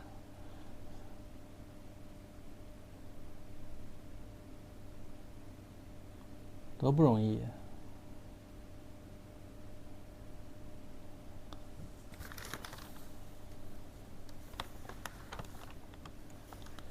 120节是什么课呢？120节有小写意，有这种画动物啊，画一些动物啊，还有工笔墨骨啊。有要截图的吗？分开截吧，太长了，估计截不了，一段一段的截，只能是。然后我看看现在才9点啊，一会儿我们再快速的再来一张啊，快速再来一张。不用截，回头我直接发到群里边啊，只要进了粉丝群，我都每天都会发到群里边啊，截了还不清晰，对不对？还费劲，截什么呀？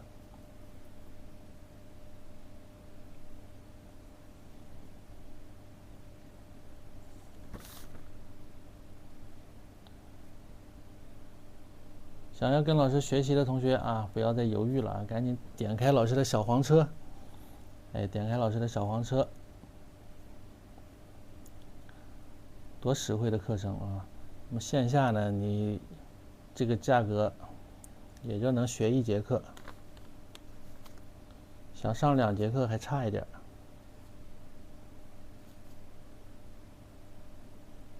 我说的是小孩的啊，儿童画的。那成人的那更别想了啊，像成人的这种。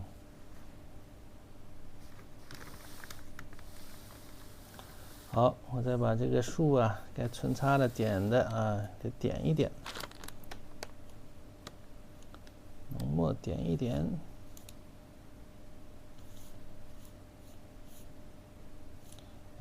看看有时候用这个重墨啊，在这种干了之后的淡墨上面呢，也可以进行一些穿插，对吧？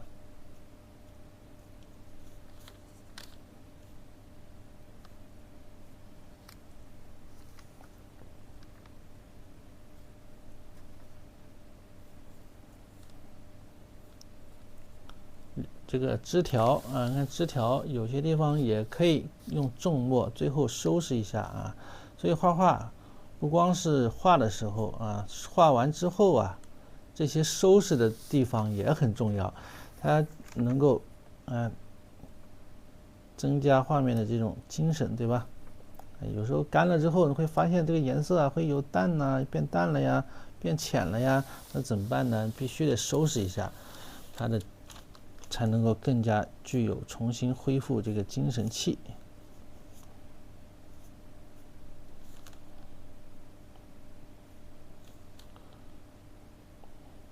这幅卖不卖呀？我目前还没有卖画啊，还没有走到这一步啊，实在过不下去了，那是得卖，对吧？120节课，那么今天呢算是1节，今天是算1节课，你想想多划算，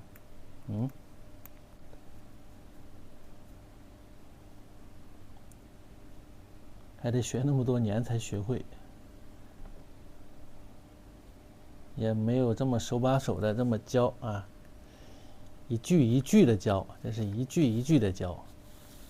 画画就是要啊，回头再说吧。当然点评作业了，你问问咱们群里的同学啊，每节课都只要你交了作业、提交作业，我都会点评。大学里就是教国画的啊，大学国画课怎么上的？那就是半天一上就上半天啊。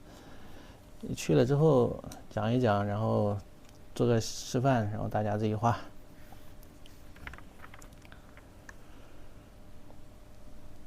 目前还不会做呀，等等吧，等想卖的时候再卖吧。回头我上小黄车，回头哪天单开一天直播，专门卖画也行。你们非要想要的话啊，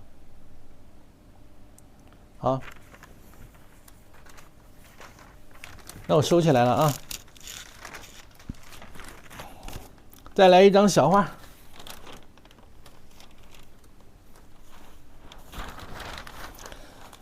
再来一张小的，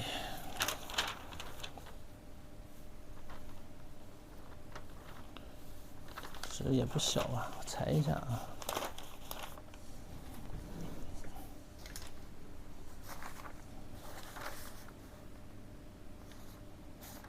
画一只小猫咪，还是画一只小小的猫咪啊。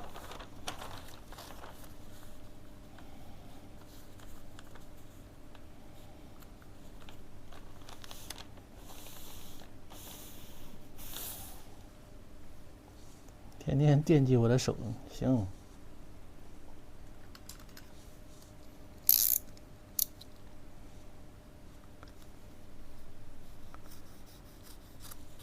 我还不知道怎么进链接呢，我不知道怎么弄，我还没拍照，怎么进链？得拍了照之后吧。我还不太会啊。我现在只会卖我的这个课程，所以你们没买课程的同学赶紧买。卖别的我还没学会，等我学会了再说。然后再画一只小猫啊，再画一只小猫，快速的画一只吧，不要耽误大家休息啊。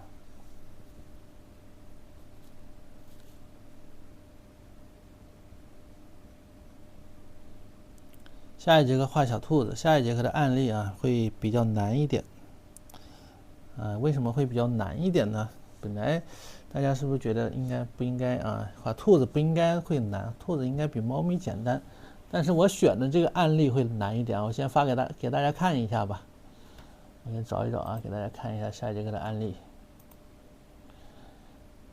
先做个预告啊，我今天正好没人打扰我，正好我就把下一节课的案例也做出来了。下一节课的案例大家看一看啊。下一节课就是周一晚上画这个兔子，还带有一个人儿，看到没有？还带个人儿。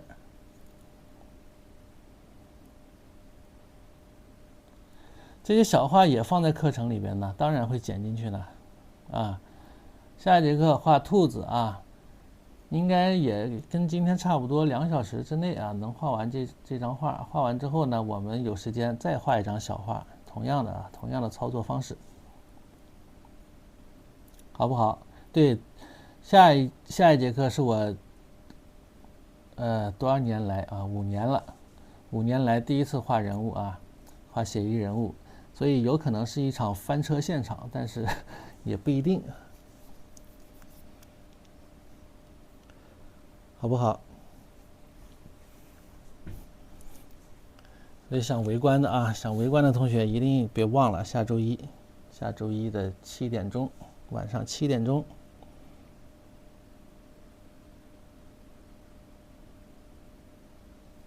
真的好久没画人物了啊！这个人物可不是小猫小狗了啊，画不好呢，就特别别扭。我就先从眼睛开始画啊，还是从眼睛开始画。小猫咪的眼珠子是这样的啊。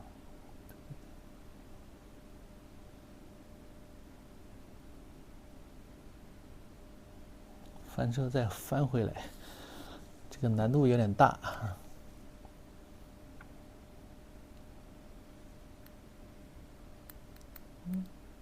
30老师。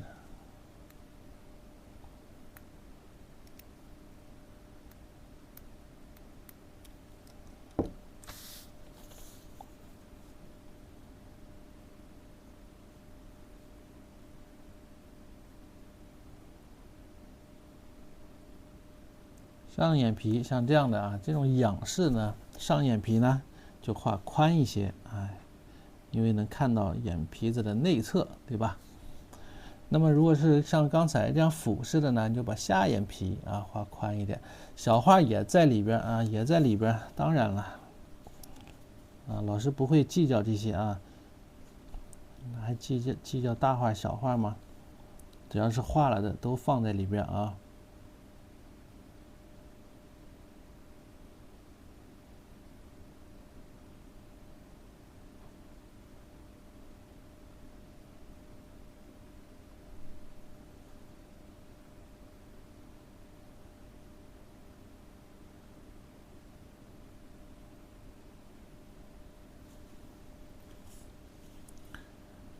梁天老师啊，梁天老师，小洋人儿。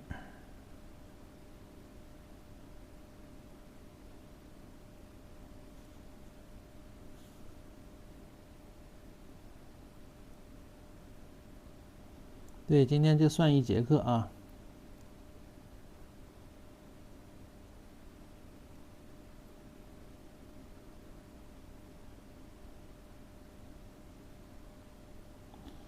这个不重要啊，老师不会坑你们的啊。你看之前我经常上课上到11点呢，10点多啊，11点，经常都是这样的。每天好在现在呀，不用等地铁呀，不用担心没有地铁呀，没有这个。好像画小了，我好像画小了一点，小就小点吧。哎，小猫的小鼻子，看看啊，精致的小鼻头，跟老虎鼻子呢差不太多啊，老虎鼻子大一些，它小一些。小鼻头。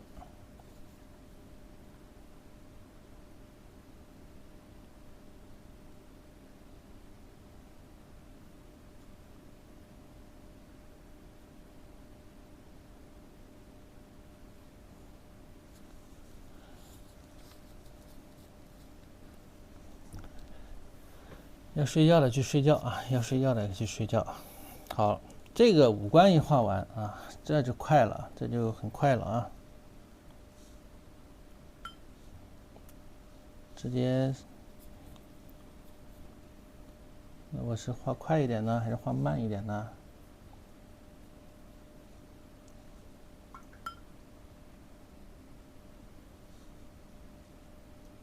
哎，晚上好。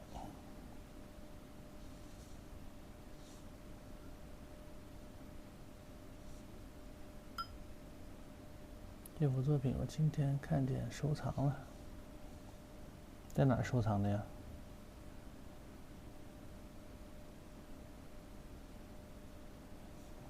来，上色儿。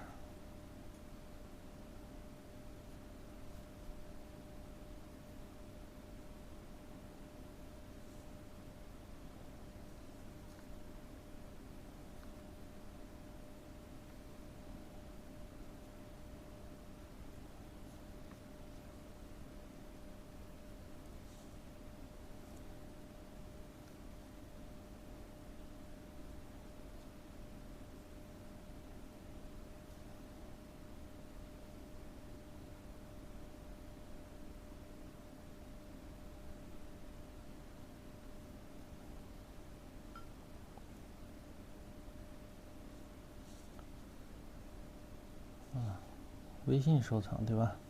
哎，对，这个都是刘基友的啊，包括下一节课画的那个小兔子，哎，也都是刘基友的。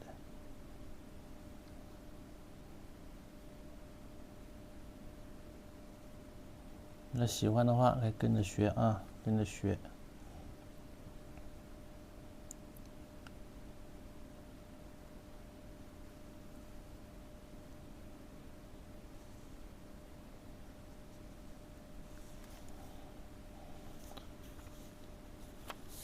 对，今天够课啊，以后就能跟老师学了。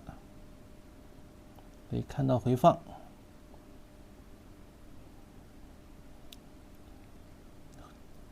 画了作业呢，老师也会进行1对1的这种点评。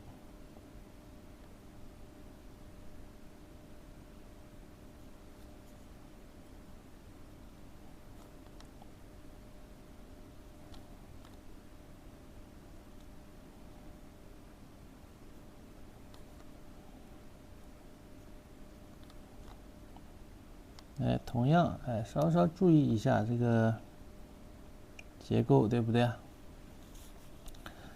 哪都是动物啊，动物占了20节啊，占20节。处啥呀？你都敢来学画画，你还犯怵吗？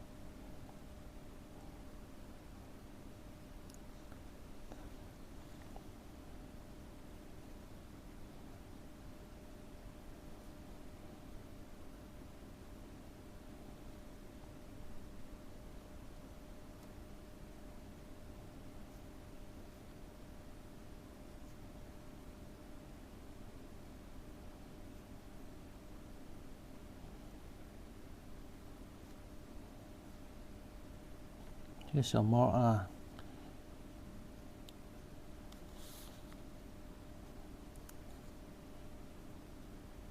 吃饱了。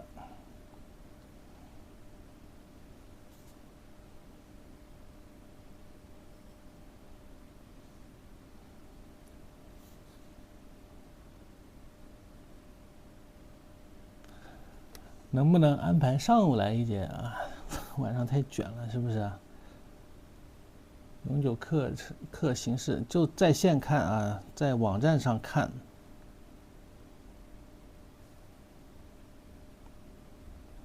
这一个课，你知道这一节课我录下来啊，这种高清的设备录下来，一个课的大小是在小一点的6个G 左右啊，大一点的都有10，像前2天不画那个荷塘那个吗？池塘那个，然后画了个梅花，那天画的时间长一些，结果呢录了11个G，太大了，超过10个G 就不能传。哎呀，那天晚上给我剪的呀，就一点一点能把没用的，一点一点挑着剪的，还怕剪多了。所以以后也不能太长啊，太长文件太大。那这么大的文件，对这么高清的视频啊，你都就传给你，你都没有办法保存。120节课，你想想怎么保存？这个小猫，你知道它在看什么吗？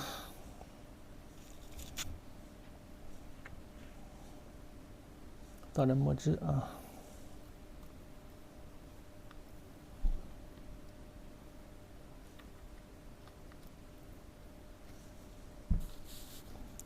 好，那么，画到这儿，我们就可以稍稍，你看速度啊，就很快了。其实画这种小画呀，真的特别快啊。你看这种动物画是不是？之前同学们就根本没必要发怵啊。那跟着我学的同学，这个老虎都能画下来，你何况一只小猫、小兔子，根本没必要怕。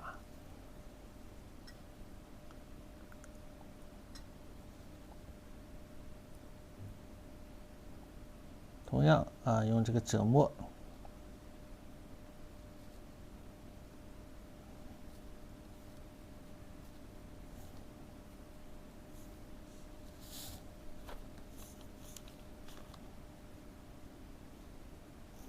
沿着结构啊，大笔触。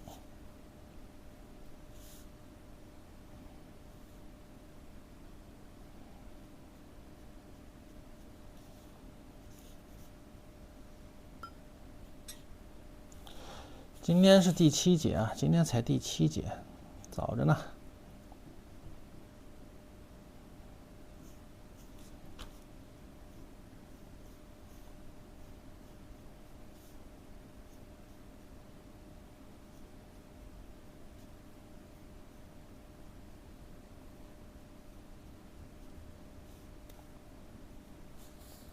像这样的啊。好，那么看到这儿之后呢，就是它的一个腿啊，腿呢它是躺在地上的啊。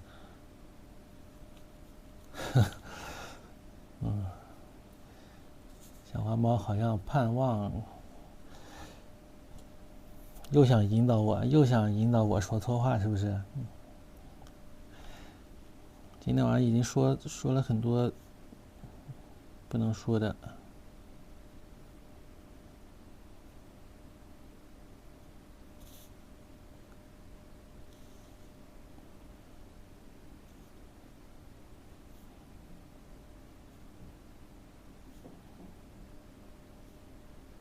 看这个爪子，这个爪子这一块画的特别好，看特别的传神，太到位了啊。然后呢，里边是肉垫儿，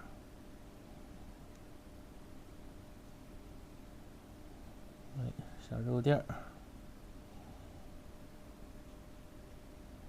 是的，不要再把我往坑里带了啊，不然晚上也不好睡觉了。尾巴可以用重墨啊，重墨。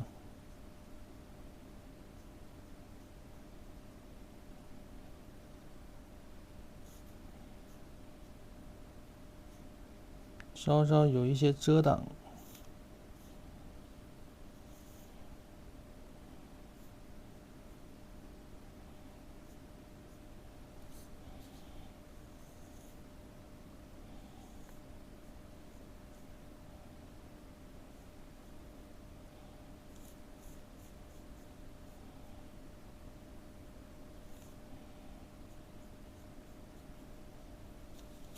看不到了。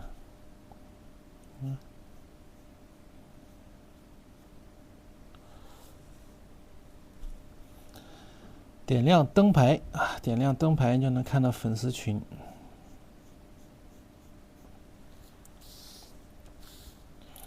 你要直接购课，你就进入学浪的这个学习群了啊，那就不用进入粉丝群了。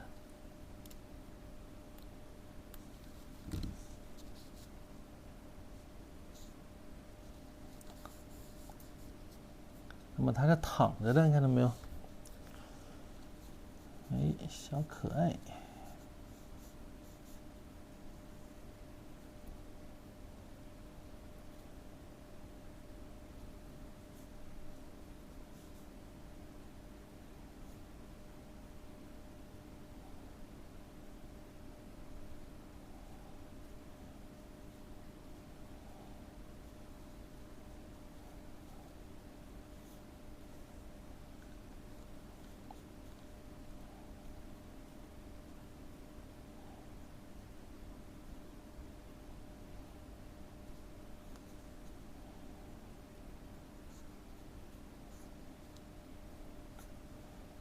呀，你看画完了，不知不觉啊，就画完了。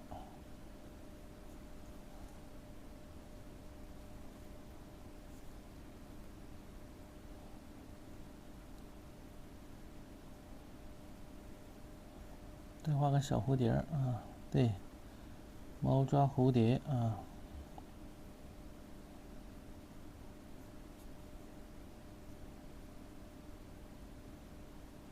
耄耋，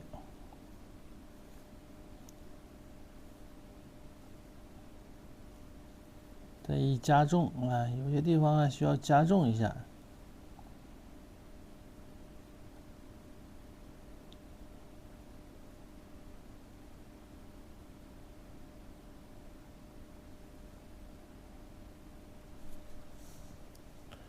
对吧？小车还有等指书，回头我挑一挑啊。老师又没，等一下啊，我看一看怎么买课。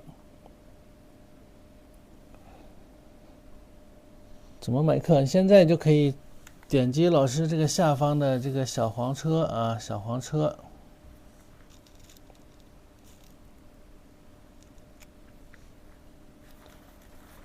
或者是下载学浪 APP， 在里边搜索。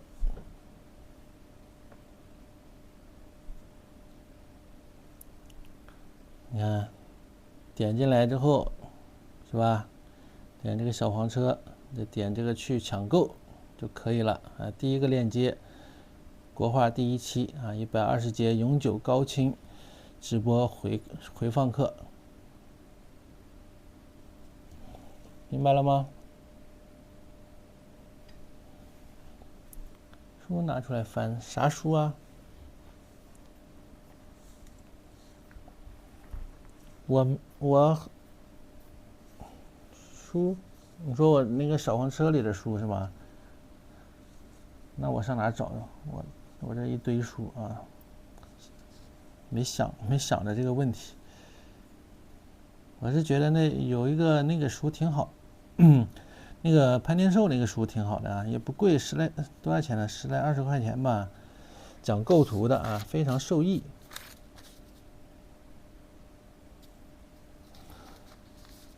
非常的受益啊！不用截图啊，这位同学，来晚了不用截图啊，你可以直接在群里边的话，到时候发到群里边就能看到了。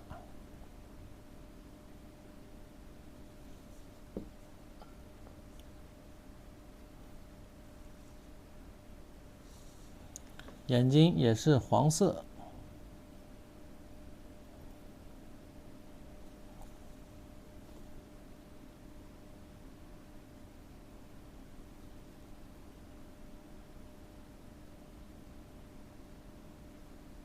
哎，你看，然后旁边呢，想要有一种玻璃球的感觉，对吧？猫眼的感觉，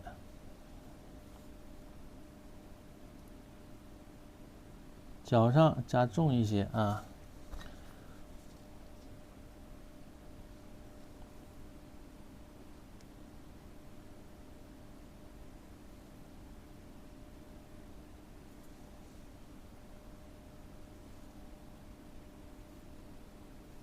也可以用这个白色往中间点一下，它就会有这种玻璃的感觉啊。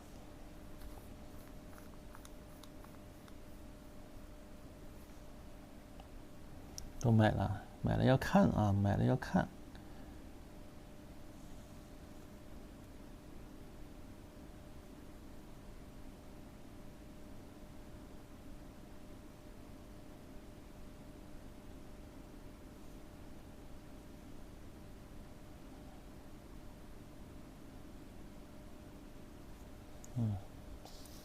小猫咪，好，给大家演示到这儿。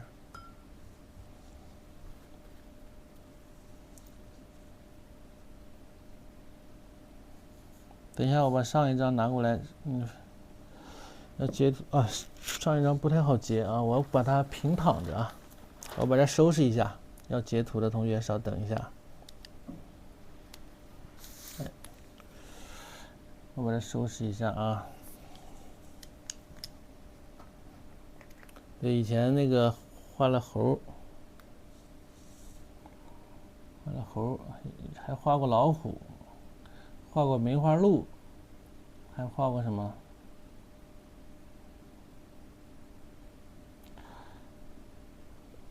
还画过凤凰啊，还画过凤凰。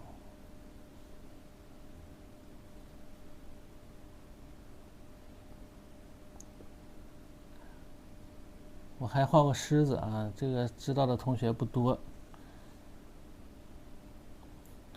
我真的画过狮子啊，还画过孔雀，还画过啥？对，还画过孔雀，还画过老鹰啊，老鹰。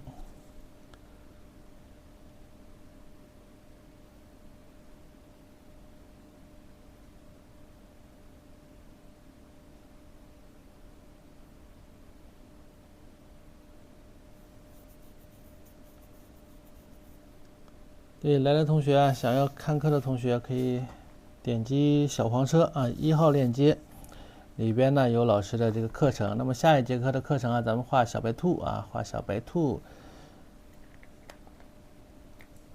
啊，紧急，后来紧急是文祥老师画的吧？好，画个蝴蝶对吧？小蝴蝶儿。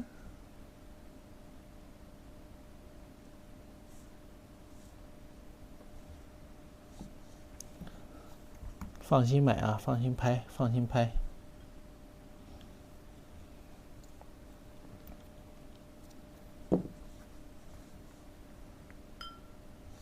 老师会把自己知道的啊、自己懂的东西啊、自己擅长的东西，都会教给大家啊，慢慢来。120节课，可能都不够用的啊，可能都不太够用的。这样是不是说话有点自大了？就感觉自己懂了很多似的啊。哎，但是教大家画呀，真是从临摹到慢慢的会自己画，自主的画，起码能自主的画一些简单的东西。那么这我还是比较有信心啊。有的人说创作是，但是说是非常厉害的创作，那不一定，那需要看个人啊，看个人的这个自己平时的付出啊，自己的造化。画个小蜻蜓啊，小蝴蝶，说错了。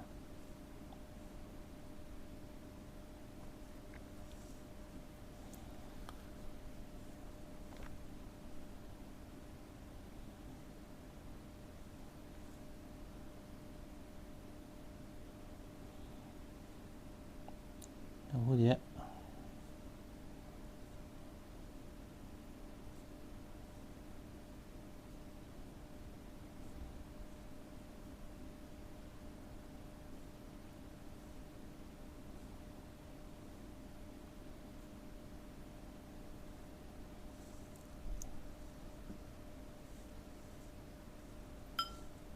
那么画一个墨的吧。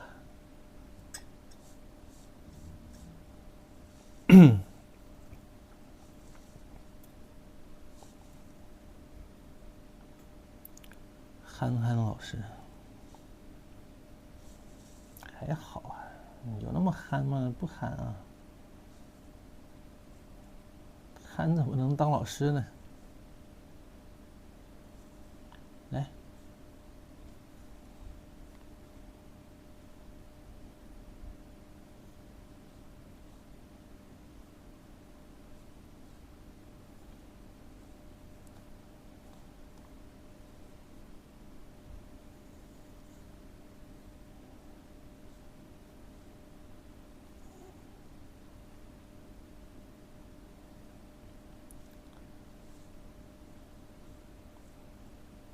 墨色打底，淡墨啊，不要太重，淡墨打底。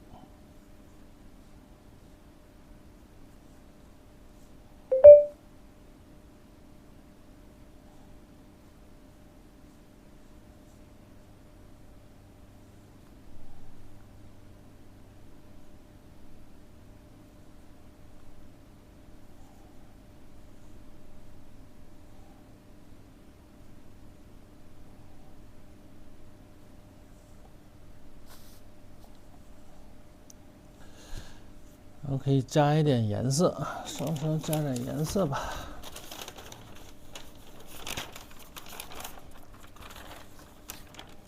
啊，这记得有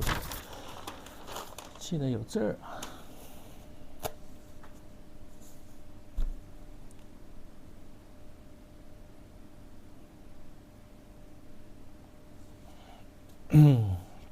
对，我俩孩子啊，不是亲家怎么还没来提亲呢？亲家之前亲家不是要来提亲吗？赶紧的，哪天安排见个面，帮我养一段时间。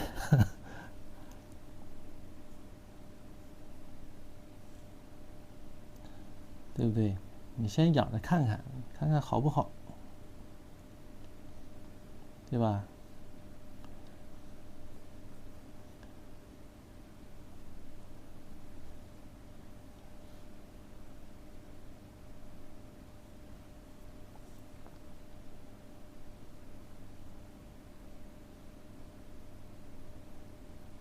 画一点小的这种加重一点的这种花纹啊。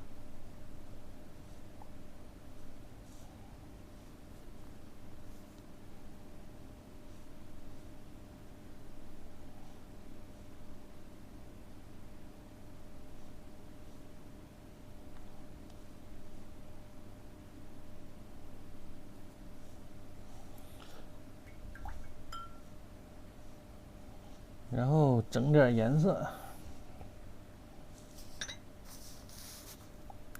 小蝴蝶画大了，这小猫这么小，蝴蝶整那么大。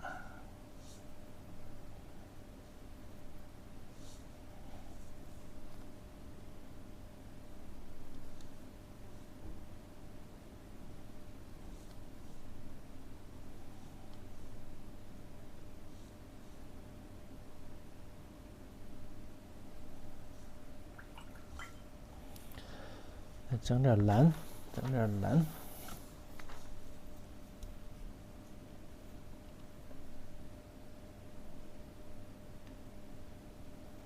我一儿一女，好得很。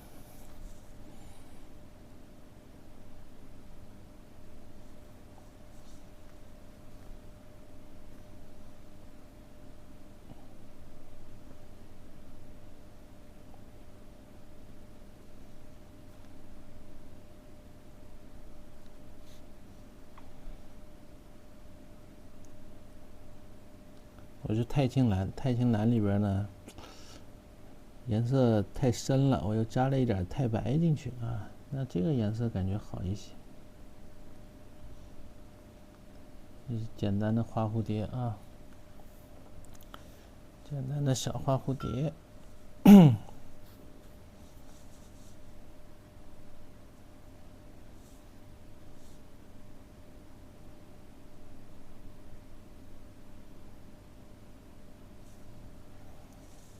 好，小彩蝶，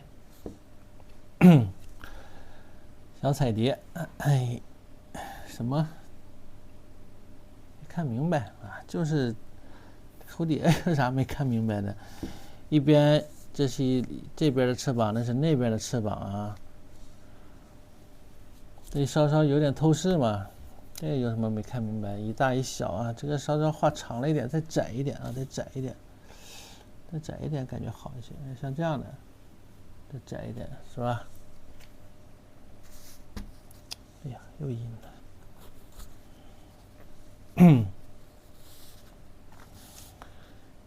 能看明白吗？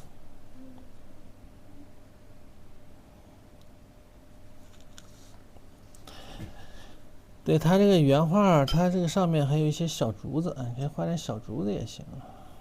都画完整吧，都画了。哎，啊，它这边上会有一些竹叶，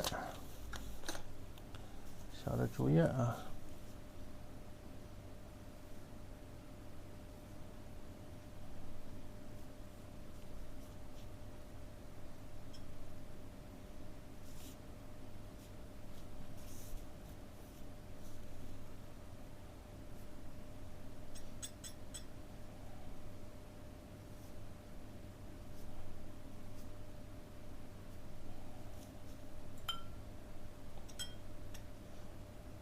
比较重的啊，也比较浅的。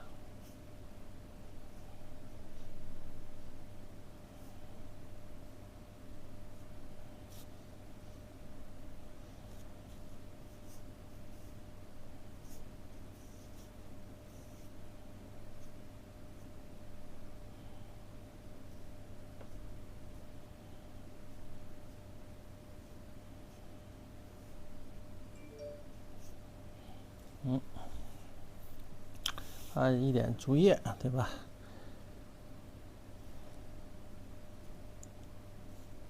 它这个构图，哎，跟我这差不多啊。你看它这个怎么办呢？底下这个长了，哎，它是长了又加这个枝子呀，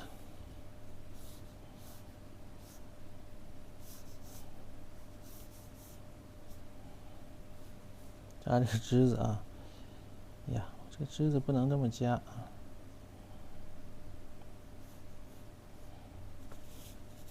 加多了。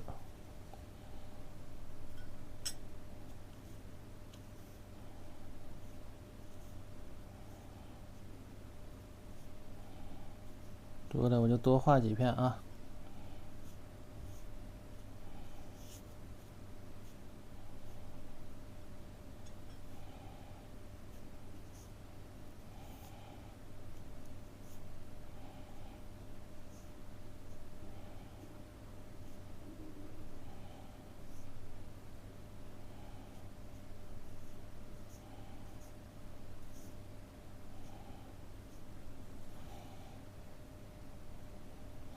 哎，那么这样啊，这样呢，这幅作品呢，它就也是完整的一幅作品了，对吧？缩小，缩小，哎，它是这样画的，这么弯过来，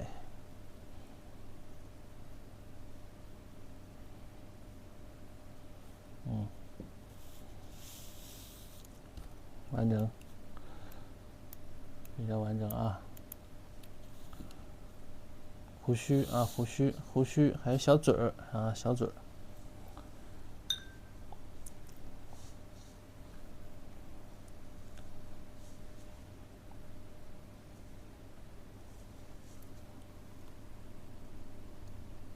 小鼻子，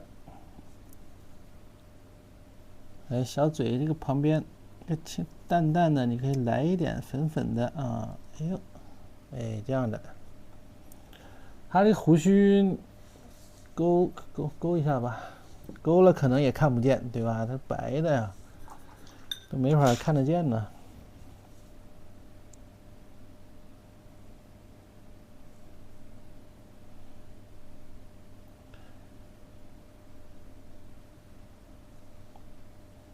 看着啊，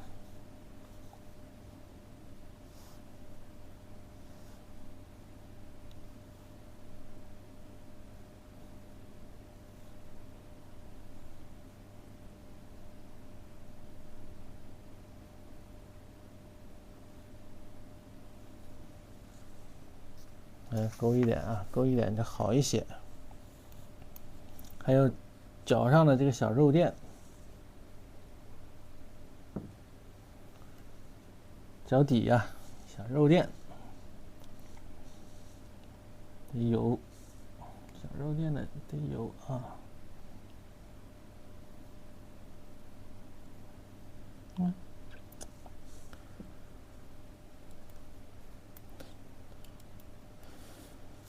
画虽不大，但是还算精致啊，对吧？该有的都有了啊。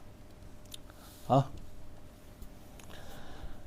今天咱们这个小猫咪啊，咱们就画到这儿了啊，画到这儿了。上课时间目前都是晚上，周一到周六晚上。如果有变动的话，会再通知大家，会在群里边通知大家啊。对，你之前买了有没上那个什么课的同学，你现在你是找到组织了啊，你是找到了这个真正的幕后的老师了。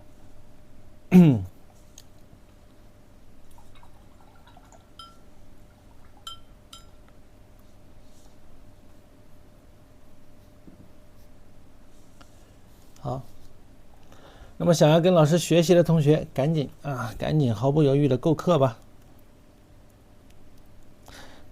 这个营销是不是营销的有点生硬了啊？回头领导听到又得批评了。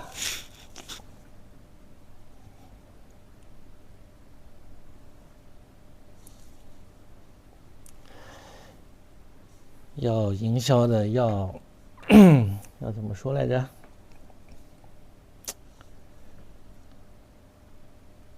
如沐春风一般啊，让老师这不知不觉当中就给营销出去，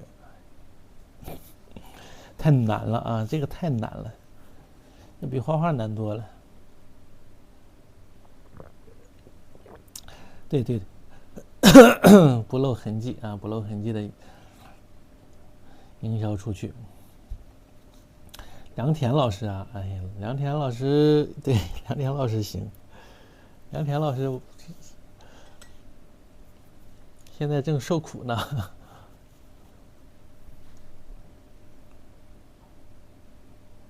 墨古画另售啊？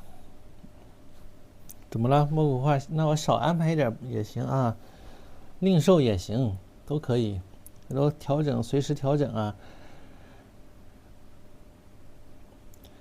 可以包年，怎么包年？我这是永久的啊，就是第一期120节课是永久的，买了就是永久能够看回放。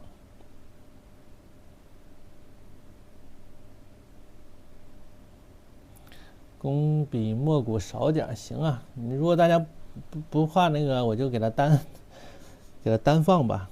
现在上的几节呢，就放上面啊，回头也才上了4节，不多。有的想学，有的又不想学，就是这比较麻烦啊。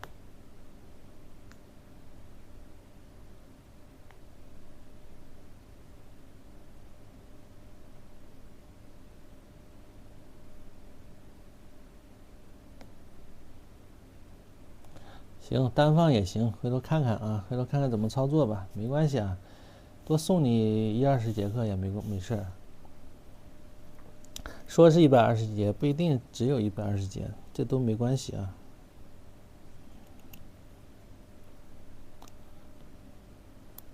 不要紧的啊，回头都能商量。包年是看1年不永久，对，包年是看1年不永久，这个是永久的。因为看好多别的老师都是这么卖的。我也没这个营销能力啊，也没有这个销售才华，所以呢，我是跟着人家屁股后边学的啊。多少个案例，案例不少呢。你看看今天一晚上1节课就2个案例了，上一节课1张，上一节课也是2张啊。案例呢是比较多的啊。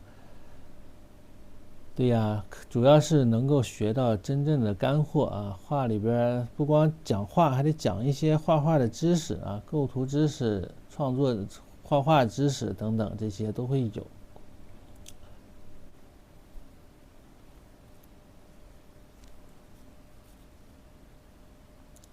啊，谢谢大家，新来的同学啊，给老师点点赞。咱们下一节课下周1晚上7点，12月19号晚上7点。来画这个兔子啊，来画兔子，带有一个人物的兔子。案例呢就在咱们屏幕的左边，大家可以看一看。谢谢各位，晚安。